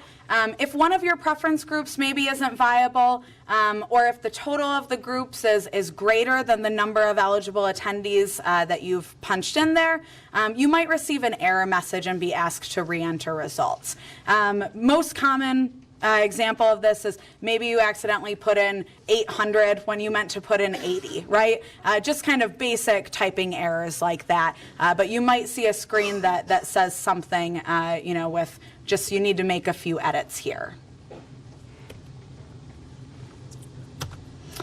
If you did have to perform a game of chance, that will be recorded through the app. So you'll see a screen like this, and you know, you'll click on who the winner was. You will have to confirm the winner by typing in their name. That's just another feature so that you don't accidentally just hit the wrong screen as you're moving through it. You've got to make sure to type in the candidate's name. We've got flowers up here just as example candidates. And you'll go ahead and click yes. Josie, just real quick, I just wanted to comment that there's no form for Game of Chance outside of this process, and you're only putting in the results of your Game of Chance. Yes. The app itself won't perform the game of chance. You've already done that within your groups as you've been moving through the process. So this is recording those results there. Practice with this right now. Right now we cannot, unfortunately. We're prepping the environment just because we're so close at this point. So after you enter those numbers, you'll see a page that walks you through all of those calculations. So this is a great way to make sure that math is right, to double check that everything is correct there. It'll walk you through if there were too few delegates or too many. Every point is really nicely laid out there for you. Okay, so you've entered your numbers, and now we're at confirming totals and submitting. And they're going to ask you to confirm quite a few times because we want to make sure it's correct there. So you'll now see a tally of the number of delegates each candidate received. If those numbers are correct, you'll go ahead and hit next. You can go back and edit if need be there, if maybe you realize you put in an extra 0 or something like that. It will then you'll see a screen indicating that those total numbers of delegates match, and you'll be able to proceed to your summary. So you'll see, again, those delegate counts per candidate, and you'll be asked to confirm results once more. If correct, click Submit, and you'll get a final confirmation screen that says you are about to submit results. It'll list your county and precinct again, just another way to verify that you're reporting for the correct precinct there. And would you like to proceed? And you'll go ahead and click yes there. And once you do that, you will get a screen that says your submission has been complete. And you'll also receive a text message that says that the results have been submitted. The screen will also have our helpline number listed right in the app. This number that's included right there, that's just a sample number, but you can find our helpline. It's on the front of your reporting, or it's on the front of your caucus packet. It's on the reporting guide. It's on your caucus guide. It's on your reporting credential. So that's kind of everywhere within that packet. If you have any questions that come up, please don't hesitate to call us on our helpline there. Just a couple of notes on the reporting app. If you're in a precinct that only elects one delegate, so again, no preference groups will form in that precinct, you will elect that delegate by a majority, right? So you should enter the total number of eligible attendees into the box next to the preference of that delegate, and that's symbolizing that it was a majority vote, and that's who those people aligned for when that election occurred. Once you submit results, you will not be able to resubmit results for that precinct. So if you realize that a mistake was made, please immediately call our helpline. Again, you cannot resubmit, so please call us immediately. And then if for any reason you're unable to use the reporting app, so if you don't have someone in your precinct with a smartphone and you can't get text messages or whatever that might be, we do have our IDP toll-free reporting system. Note, this is different than the helpline. So we have our helpline that will specifically connect you to a live caller who will answer your questions, and then we have our other IDP toll-free reporting system that allows you to report those results. And we're going to walk through that really quickly here. Is that 844-355-4140? That is it, yep. I think that's probably the one I'm going to use. Okay. So if you're experiencing difficulties reporting the caucus results through the app, or if you're unable to use it, please make sure you still report your results using the call-in system. So to begin reporting, you'll call the 1-800 number. Again, that's on your credential. That's in your reporting guide. And you'll just follow the voice prompts. It's a very straightforward system there. You'll enter the same precinct code you would enter if you use the app. So that code won't change. Again, that's on your reporting credential. You'll confirm your county and precinct by pressing 1. You'll enter the total eligible attendees and confirm that number.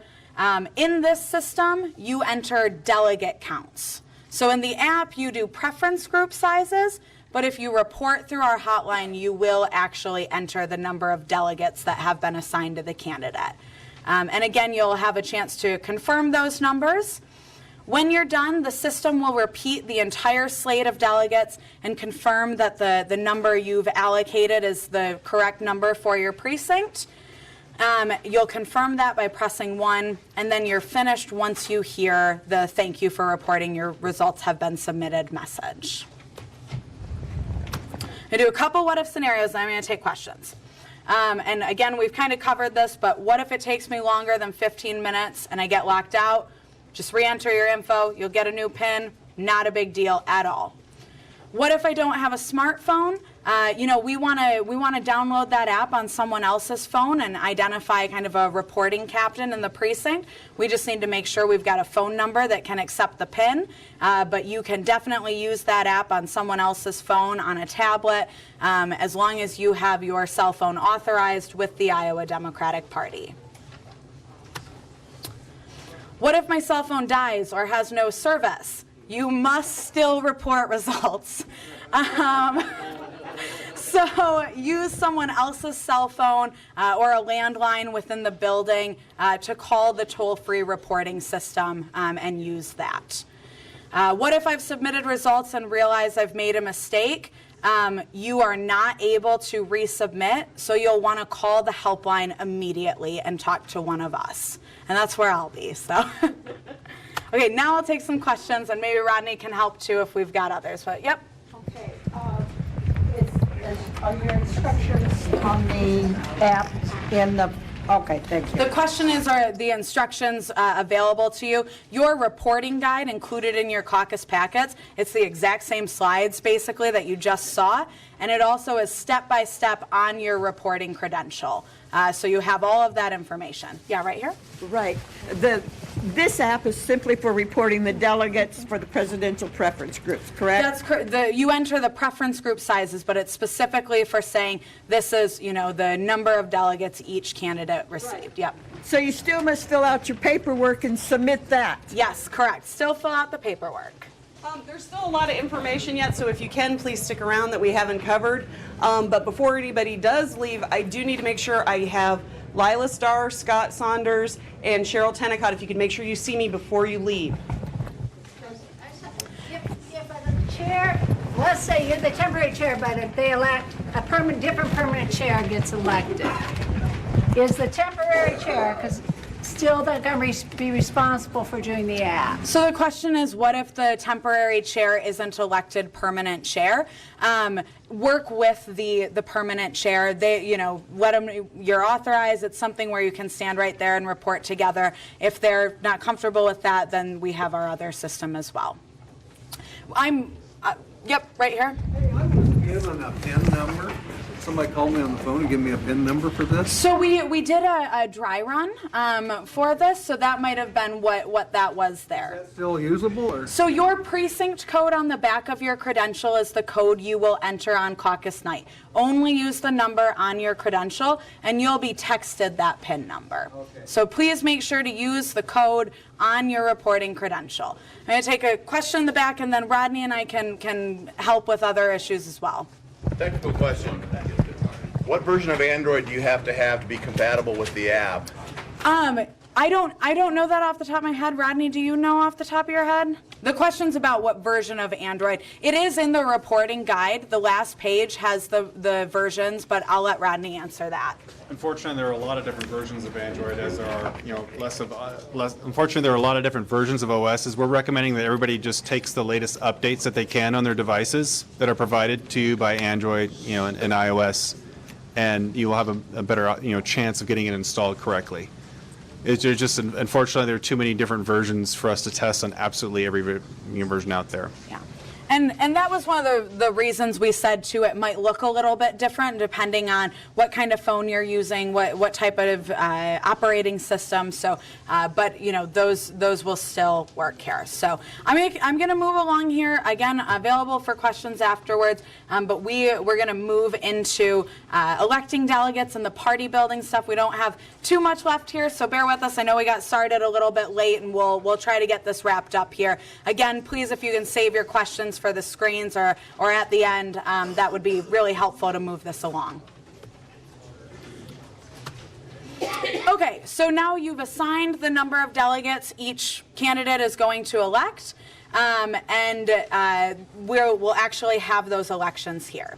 So each preference group will elect within their preference group the number of delegates they are entitled and as many alternates as they choose to elect. So back to our previous example, you know, Paul McCartney had 22 people in his group.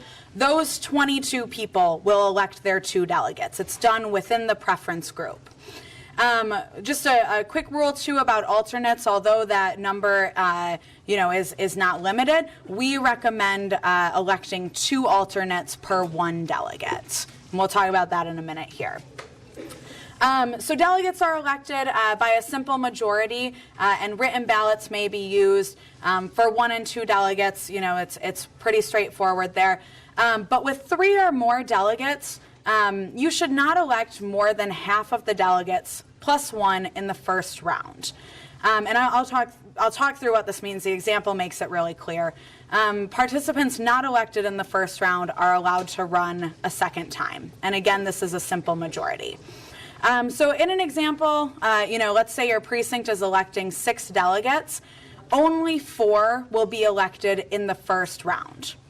All of the candidates will run, and preference group members will vote for only 4 of the candidates. So this is very similar to what you would do for like a city council race, right? You've got all the people running and it says vote for your top 3. You fill in the 3 circles, and then whoever has a majority, they're automatically elected. Whoever doesn't moves into the next round of voting. So very similar to that, you just split that up a little bit so that you can encourage more candidates to get involved and be a part of this process. What if my caucus only elects 1 delegate, so no preference groups form? Again, just elected by the caucus as a whole. Again, no preference groups there. Everyone just votes there. Caucuses electing more than 1 delegate should try to elect an equal number of men and women, and care should also be taken to encourage diversity among the delegate candidates. And delegate candidates can be given a brief period of time, usually about 1 to 2 minutes, to speak to their preference group before that voting occurs and make the case for why they would like to be a delegate there. Electing alternates, like we said, it's a good rule of thumb to elect 2 per delegate, so that, you know, gives a good group there without having kind of everyone in the precinct. That can turn into a logistical nightmare. I know Tamara wouldn't be too happy, so but it is not limited. So a good rule of thumb to make sure you have enough is 2 per 1 delegate. And anyone elected as an alternate should be ready and willing to step in for the delegate if called upon at the county convention. Okay, so we had a question about what if someone is not present at the caucus. So it is possible to elect someone to be a delegate even if they're not there. So, you know, I'm a huge fan of George Harrison, but I have to be out of town on caucus night for a wedding, so I'm not going to be able to make it. I go around to the Democrats in my precinct and I say, hey, if George is awarded any of the delegates, I'd really like to be elected into that position. Would you please enter my name? That is totally allowable and can happen. But I can only be elected by the actual people there on caucus night. So that's how that will work. And just to know, it's not a good idea to elect someone who's not there unless they've asked to be elected. Save us the headache on that, please. So once delegates and alternates have been elected, the caucus secretary will fill in the bubble on those registration forms. They'll either mark D for delegate or A for alternate. And the secretary will also fill out the summary of caucus results forms. And that summary of caucus results just kind of puts it all in one place and allows us to get a little more contact information. So that's why we created that form, is so we can make sure our county parties have the information to reach out. All right, ratification. So ratification shall mean it's the sense of the caucus that the procedures used were in conformity with the required procedures under the IDP's constitution. So the caucus will come back together. You'll get out of your preference groups, and you must have a majority vote that we, played by the rules, and everyone agrees on this. And failure to ratify the slate of delegates may subject them to a challenge at the county convention. So just make sure this is done.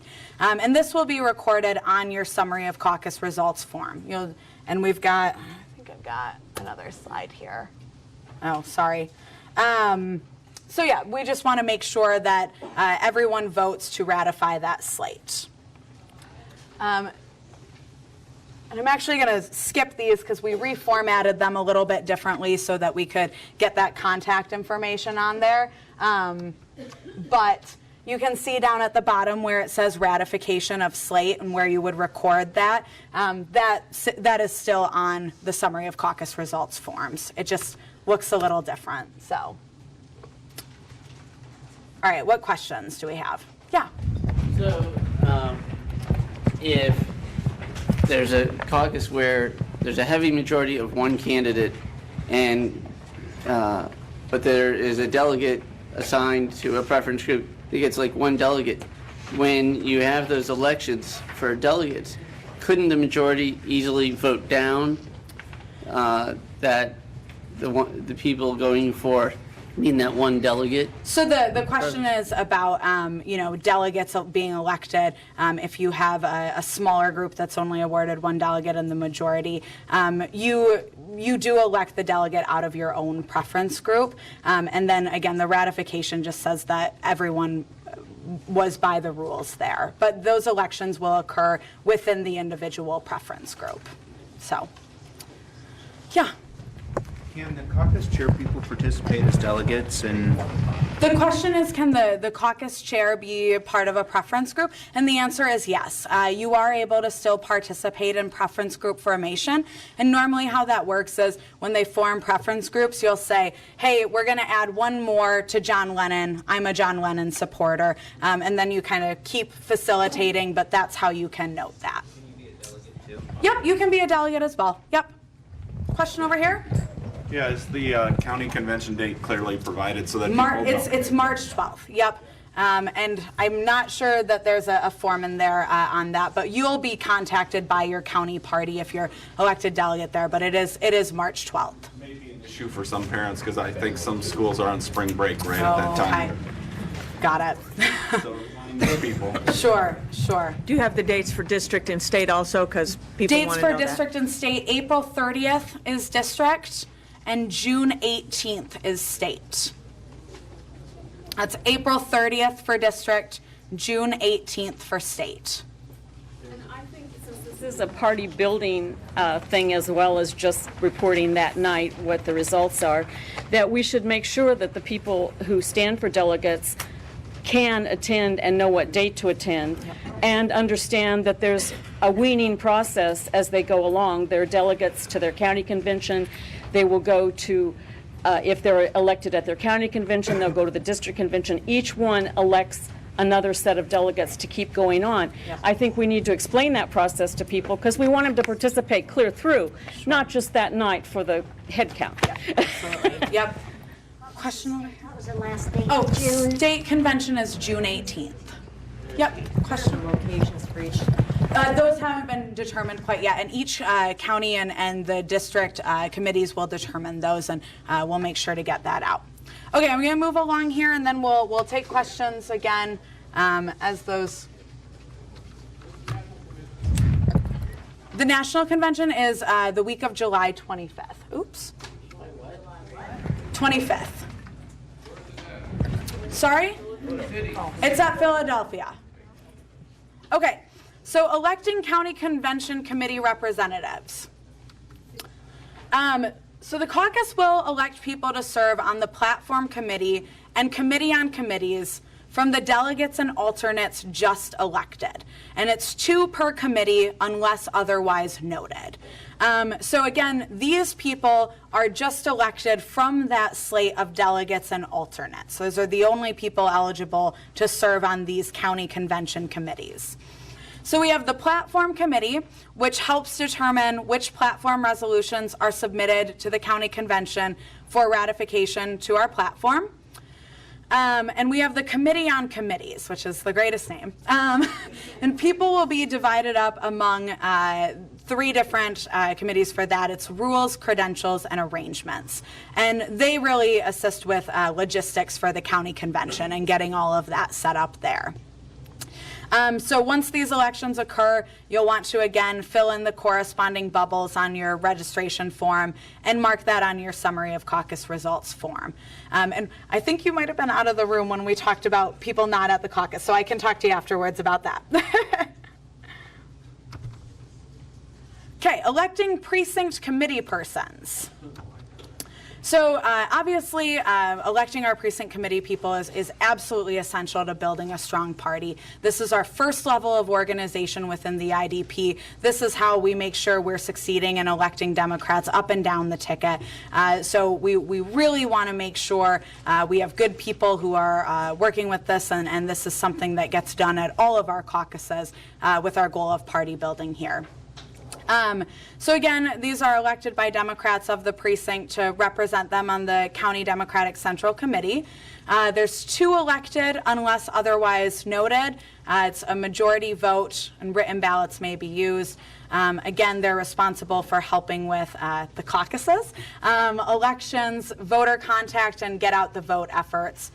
Candidates should be given a brief opportunity to speak, and the caucus secretary will note that again on the registration forms and the summary of caucus results forms. Precinct committee people can be anyone at that caucus, and again can be elected if they're not present that night. It's not just the delegates in this one where it was with the committees. This is everyone. Quick questions? Yep. How long do they serve? I believe it's a 2-year commitment. Is that, yep, okay, great, yep. Do we take note of somebody who's in that position previously who might want to run again if they want to come forward? Sure, yep, I mean, you know, we should make that offer, and if people want to be reelected, they have that opportunity to speak to the group, so, yep. Question in the back? Did I understand you correctly that people that go to the platform committee and the committee on committees, only those delegates that have been elected? That's correct. The only people who can serve on the platform or committee or the committee on committees are the delegates or alternates that have been elected that evening. So you have to be elected a delegate to serve on that committee. So, or an alternate. Yep. I'd also say that most precincts are going to do 2 to the committee on committee and the platform. That's correct. Yep. So if I only elect 1 delegate to the county convention, I only get 1 person to the platform committee and 1 person to the committee on committees? Sure. So the question is, you know, what if you elect a smaller number of delegates? You can have alternates serve as well. And, you know, it varies a little bit county by county. Again, our rule of thumb there is 2 per precinct. In Polk County, we have 177 precincts. That's a pretty big platform committee there. So it will vary and should be noted otherwise. But in those situations, you can elect the alternates as well, or people can serve on both committees. So, question here? In the past, alternates have been, you've been able to have everyone there as an alternate if they did not want to be elected as or if they weren't elected as the delegate to the platform committee, for example? Yep, so alternates, the number of alternates to be elected is unlimited. Again, we recommend 2 per 1 delegate, and alternates are able to serve on those county convention committees. What if you can't find anybody who wants to do it? I'm a temporary chair, and the only reason I stepped up because nobody else wanted to do it. Sure.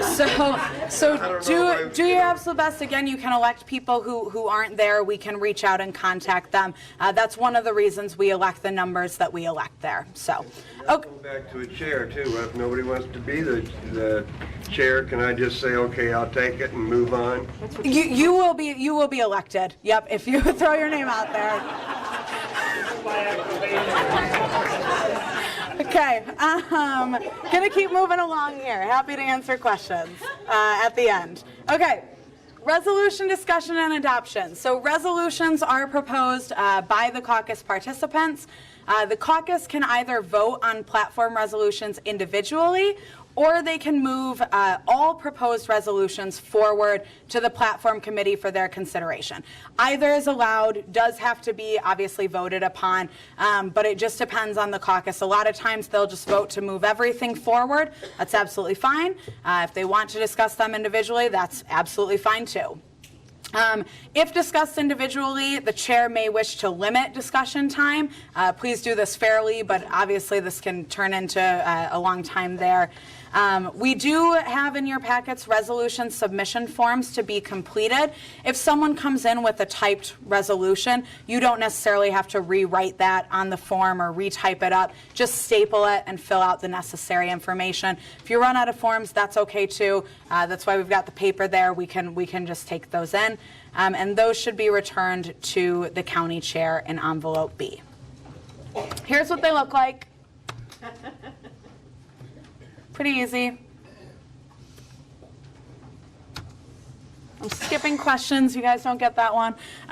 Okay, before adjournment. Okay, so before the caucus is adjourned, there's a few things you're just going to want to double check here.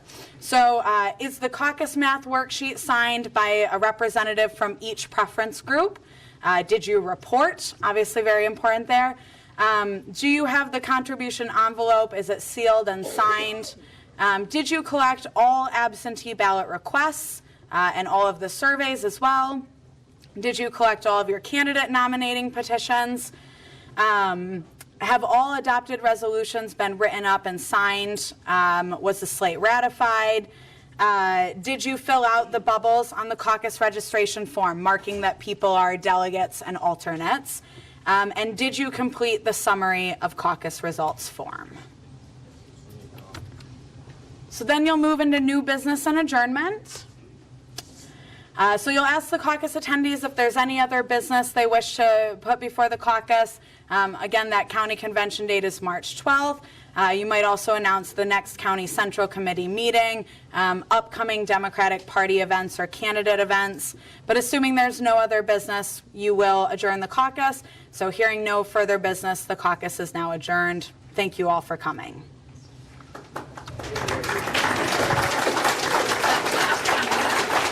We're not done yet, you guys.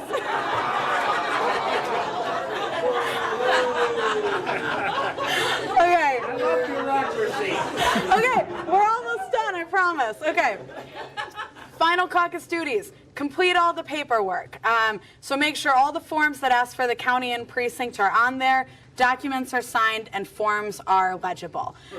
You're not actually going to mail the envelopes. Tamara's going to have you drop them off to her on caucus night, but we're going to talk just briefly about what goes in each envelope. So we've got envelope A that's going to go back to the Iowa Democratic Party. It's a white envelope. It has all the materials listed on it, so it should be really clear what goes where. You'll put in the white copies of all caucus registration forms on the math worksheet, your surveys, the IDP finance envelope, and nomination papers for the state legislature and above. Envelope B to the county party, it's a yellow envelope. You'll put yellow copies of all caucus registration forms on the math worksheet, your youth caucus attendee form, and all other nomination papers. Envelope C to the county auditor. It's a light pink envelope as opposed to the bright hot pink ones Tamara has. That will get all of your, that'll do the pink copies of the caucus registration form and math worksheet, and then all of your voter registration and vote by mail forms. Okay. Is that it? Maybe. Oh, man.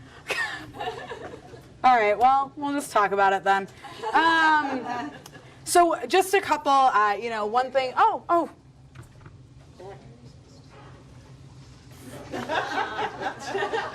It's favorite vacation destinations here. Okay, well, we'll just go through it. So we like to talk about kind of these what-if scenarios and what to do if you have something that comes up that you're not exactly sure, how to solve. Let's be prepared, right? So what happens if you arrive at your caucus site and your building is locked?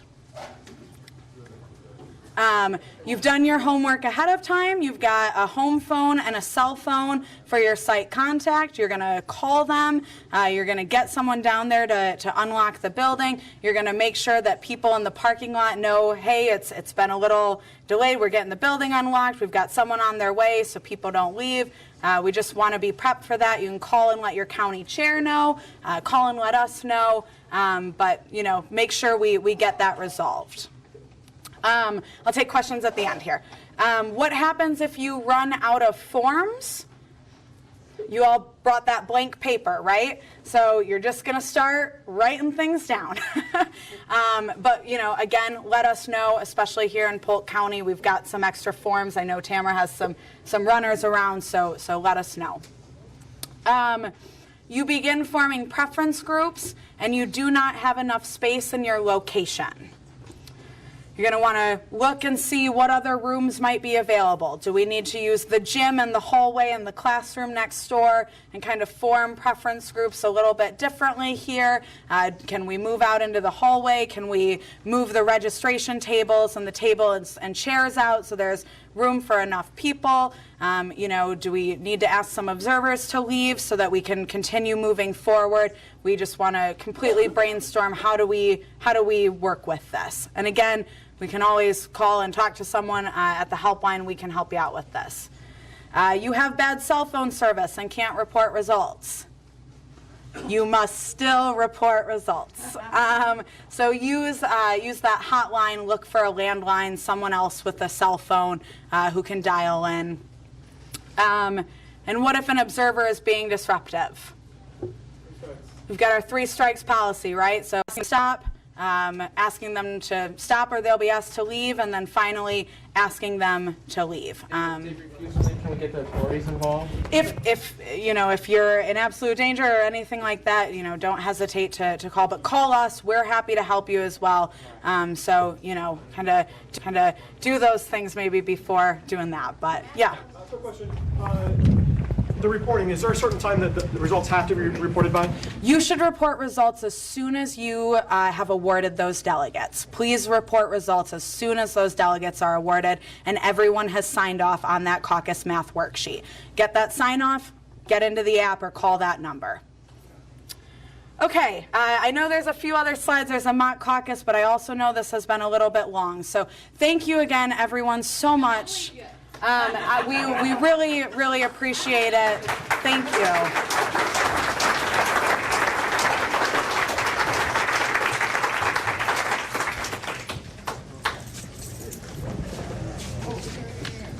Okay, I know we're all antsy, so just a couple of things real quick, but I'd ask you to stick around here. The night of caucus, it is very important that you bring the packets to the machinist hall that night. We will be waiting there for them, hopefully till we get them all in, and that is at 2000 Walker Street. If there is any reason you can't get it there, please get in touch with me, let me know, make arrangements. It's very crucial because we have committees meeting that weekend. We have to get through all of these 177 packets and decipher everything within the packets and who the committees are and put the list together and get them to the heads of the committees so that they can meet. So this is very important. It is a timely thing. Please get it to me as quickly as you can. And there is a sheet, a hot pink, because I apparently like hot pink, sheet within your packet that lists all of the meeting dates. The first meeting dates for committee on committee, the first meeting dates for platform, the first meeting dates for central committee, county convention, that's all on that pink sheet. If you don't have it, let me know. And then, you know, because we're where we are in the capital county of the Caucus state, we are fortunate to have a lot of people coming to visit us recently. And we are very lucky today to have not one, not two, but three elected officials here that would just like to say a couple words. As you know, back in March of 2015, the Polk County Central Committee passed a resolution in favor of the District of Columbia becoming a state. You may see that there's resolution signs and some other things around here too. We're encouraging people to pass that onto their platform. But with that said, I would like to introduce United States Senator from the District of Columbia, Paul Strauss.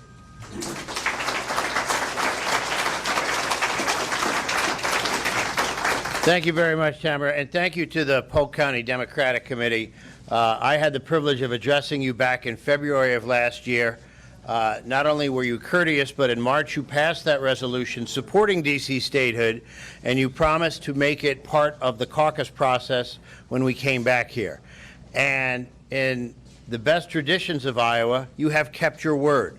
And in your caucus packets, you will find a proposed D.C. statehood resolution that we are asking all of the precincts to pass and move on to the caucus platform committee.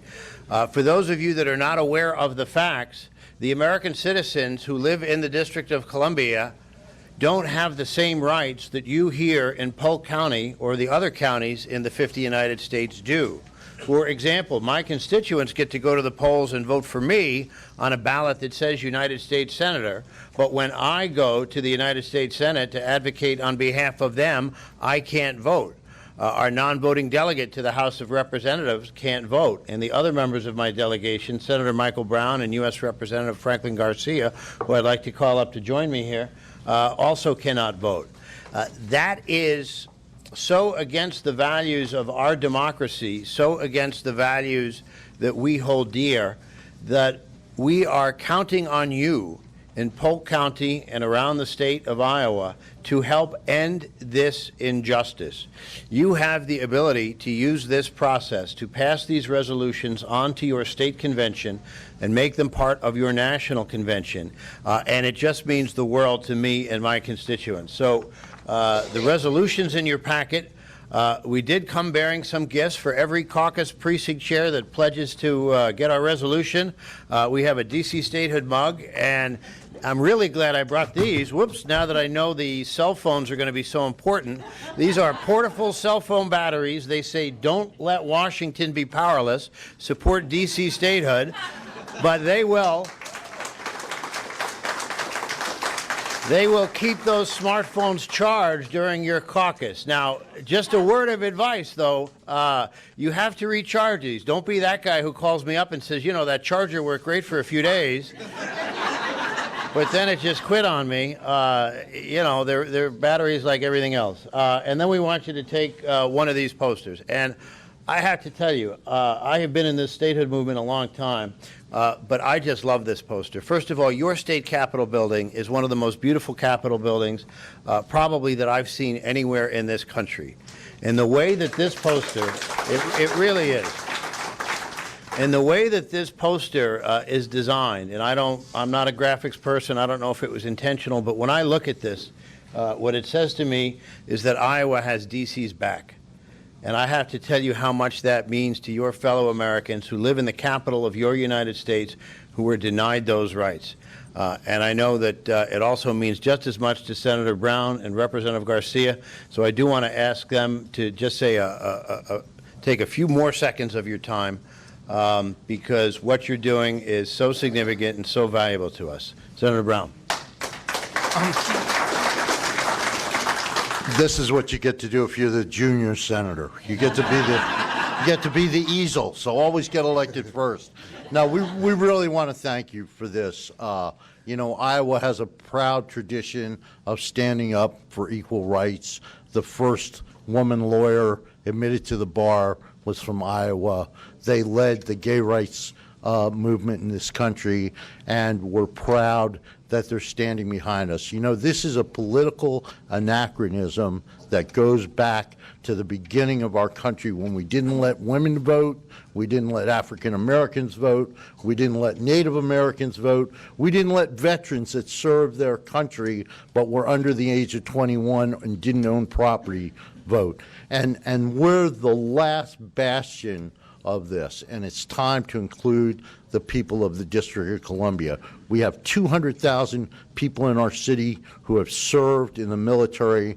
We have 30 Congressional Medal of Honor winners in the District of Columbia. The man that wrote our national anthem was on a mission for the D.C. National Guard when he wrote it. The man that wrote TAPS is a Congressional Medal of Honor winner from the district. We have been part of America since America began, and it's time to end this anachronism, and it's time to get people around the nation to stand up for us, because if we could make ourselves a state, we would have done it 200 years ago. So you have an opportunity here to start the ball rolling.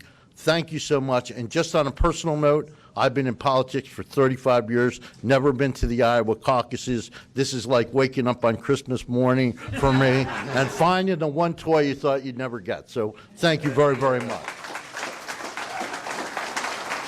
Our United States Representative Franklin Garcia. Thank you, Senator Strauss. My name is Franklin Garcia, and I'm very excited to be here today. You know, this is the first time that I've also visited Iowa, and I am so excited to be able to view the process and witness this awesome process. So I'm very, very excited. No doubt you've heard a lot of different topics throughout this election cycle, whether it's Affordable Care Act or the challenge we have with immigrations and all these different topics. One topic that you haven't heard much about is the injustice that happens in the nation's capital. More than 670,000 American citizens who pay federal taxes. In fact, they pay more federal taxes per capita than anywhere else in the U.S. and who serve in all branches of our military don't have anybody that can go to the House of Representatives or the U.S. Senate and vote on their behalf, and we need to change that. And you are in a very good position to send a message, a strong message to the nation, because this is a national call. So we're very excited about the movement, and we thank the Iowans for D.C. statehood who are doing incredible visibility work on our behalf. Currently, the U.S. House of Representatives has 129 co-sponsors for our statehood bill, which is very, very positive, and we're just very excited about the momentum. So please help us achieve statehood for D.C. All Democrats. All co-sponsors of our bill are Democrats. And Bernie Sanders is a co-sponsor, and Hillary Clinton has always stood up for our rights as well. Thank you, Senator Brad. I'll take questions if Tamara says we can, yeah. What is the hesitation about this, and why is it taking so long for this to come to light? Well, one of the things that's been missing from this movement is the type of grassroots support that we're getting out here from so many Iowans supporting D.C. statehood. The tradition of D.C.'s disenfranchisement originates in the very worst traditions of racism and segregation in our country. There was a very unfortunate reason why Southern folks wanted the capital located in the South. It really didn't have as much to do with federal control over troops. The government of Pennsylvania kept refusing to return escaped slaves when the Southern officials would come up, and so it was very important, part of the Great Compromise. It continues today really through the worst traditions of partisan gridlock. There's not a lot getting done in Washington, and certainly statehood for D.C. is one of those things that's not. But what really we need is Americans from around the country to say that it's wrong. It doesn't matter how D.C. is going to vote or who they're going to elect. They're Americans, they have rights, and they deserve the same rights that we all do. So hopefully we're starting something big here today. Yes, sir. Okay, so we're talking about the permanent residents of the city of Washington, D.C. Would have the voting rights to elect the representatives. Am I understanding that correctly? I mean, we're not talking about the government officials or their temporary... No. The District of Columbia is home to more Americans than the states of Wyoming, Vermont, for example. Most people who live in the District of Columbia don't have anything to do with the federal government. And so how statehood works is there is a federal portion. We simply shrink the District of Columbia to the federal portion, and the remaining residential portion that has nothing to do with the federal government, that contains universities your children might attend, hospitals your healthcare workers work at, homes, schools, joins the Union as the 51st state with all the rights of the other states. Now, is that the flag you're proposing for your state? That is the flag of the District of Columbia.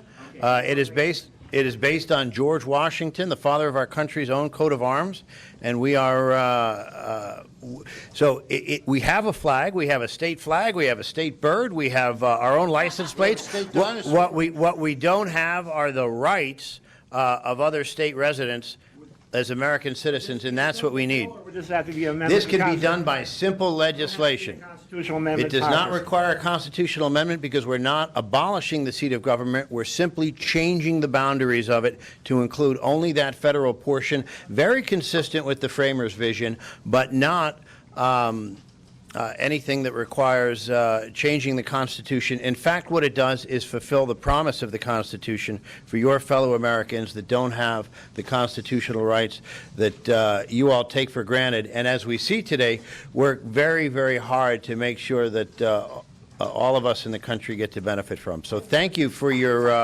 let me thank you for your service. We are going to be outside putting the squeeze on you to personally commit.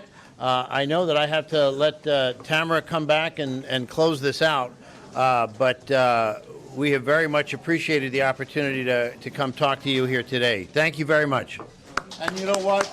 My colleague is more eloquent and kinder than I am, but 149 Democrats. Those damn Republicans just don't get it. That's the problem. Thank you, everybody. Have a great night. I have several people who said they're bringing all their children to Caucus. And I was just trying to ask Dr. McGuire. Got all kinds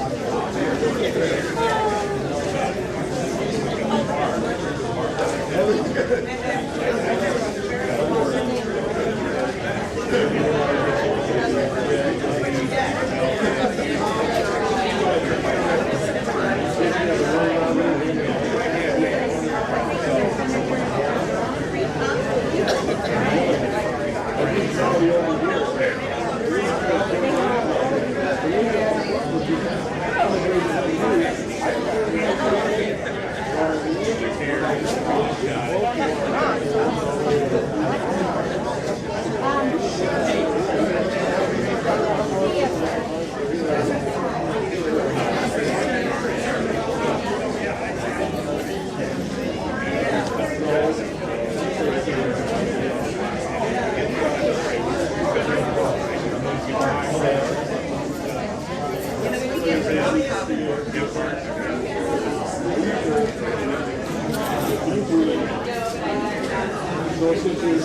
you.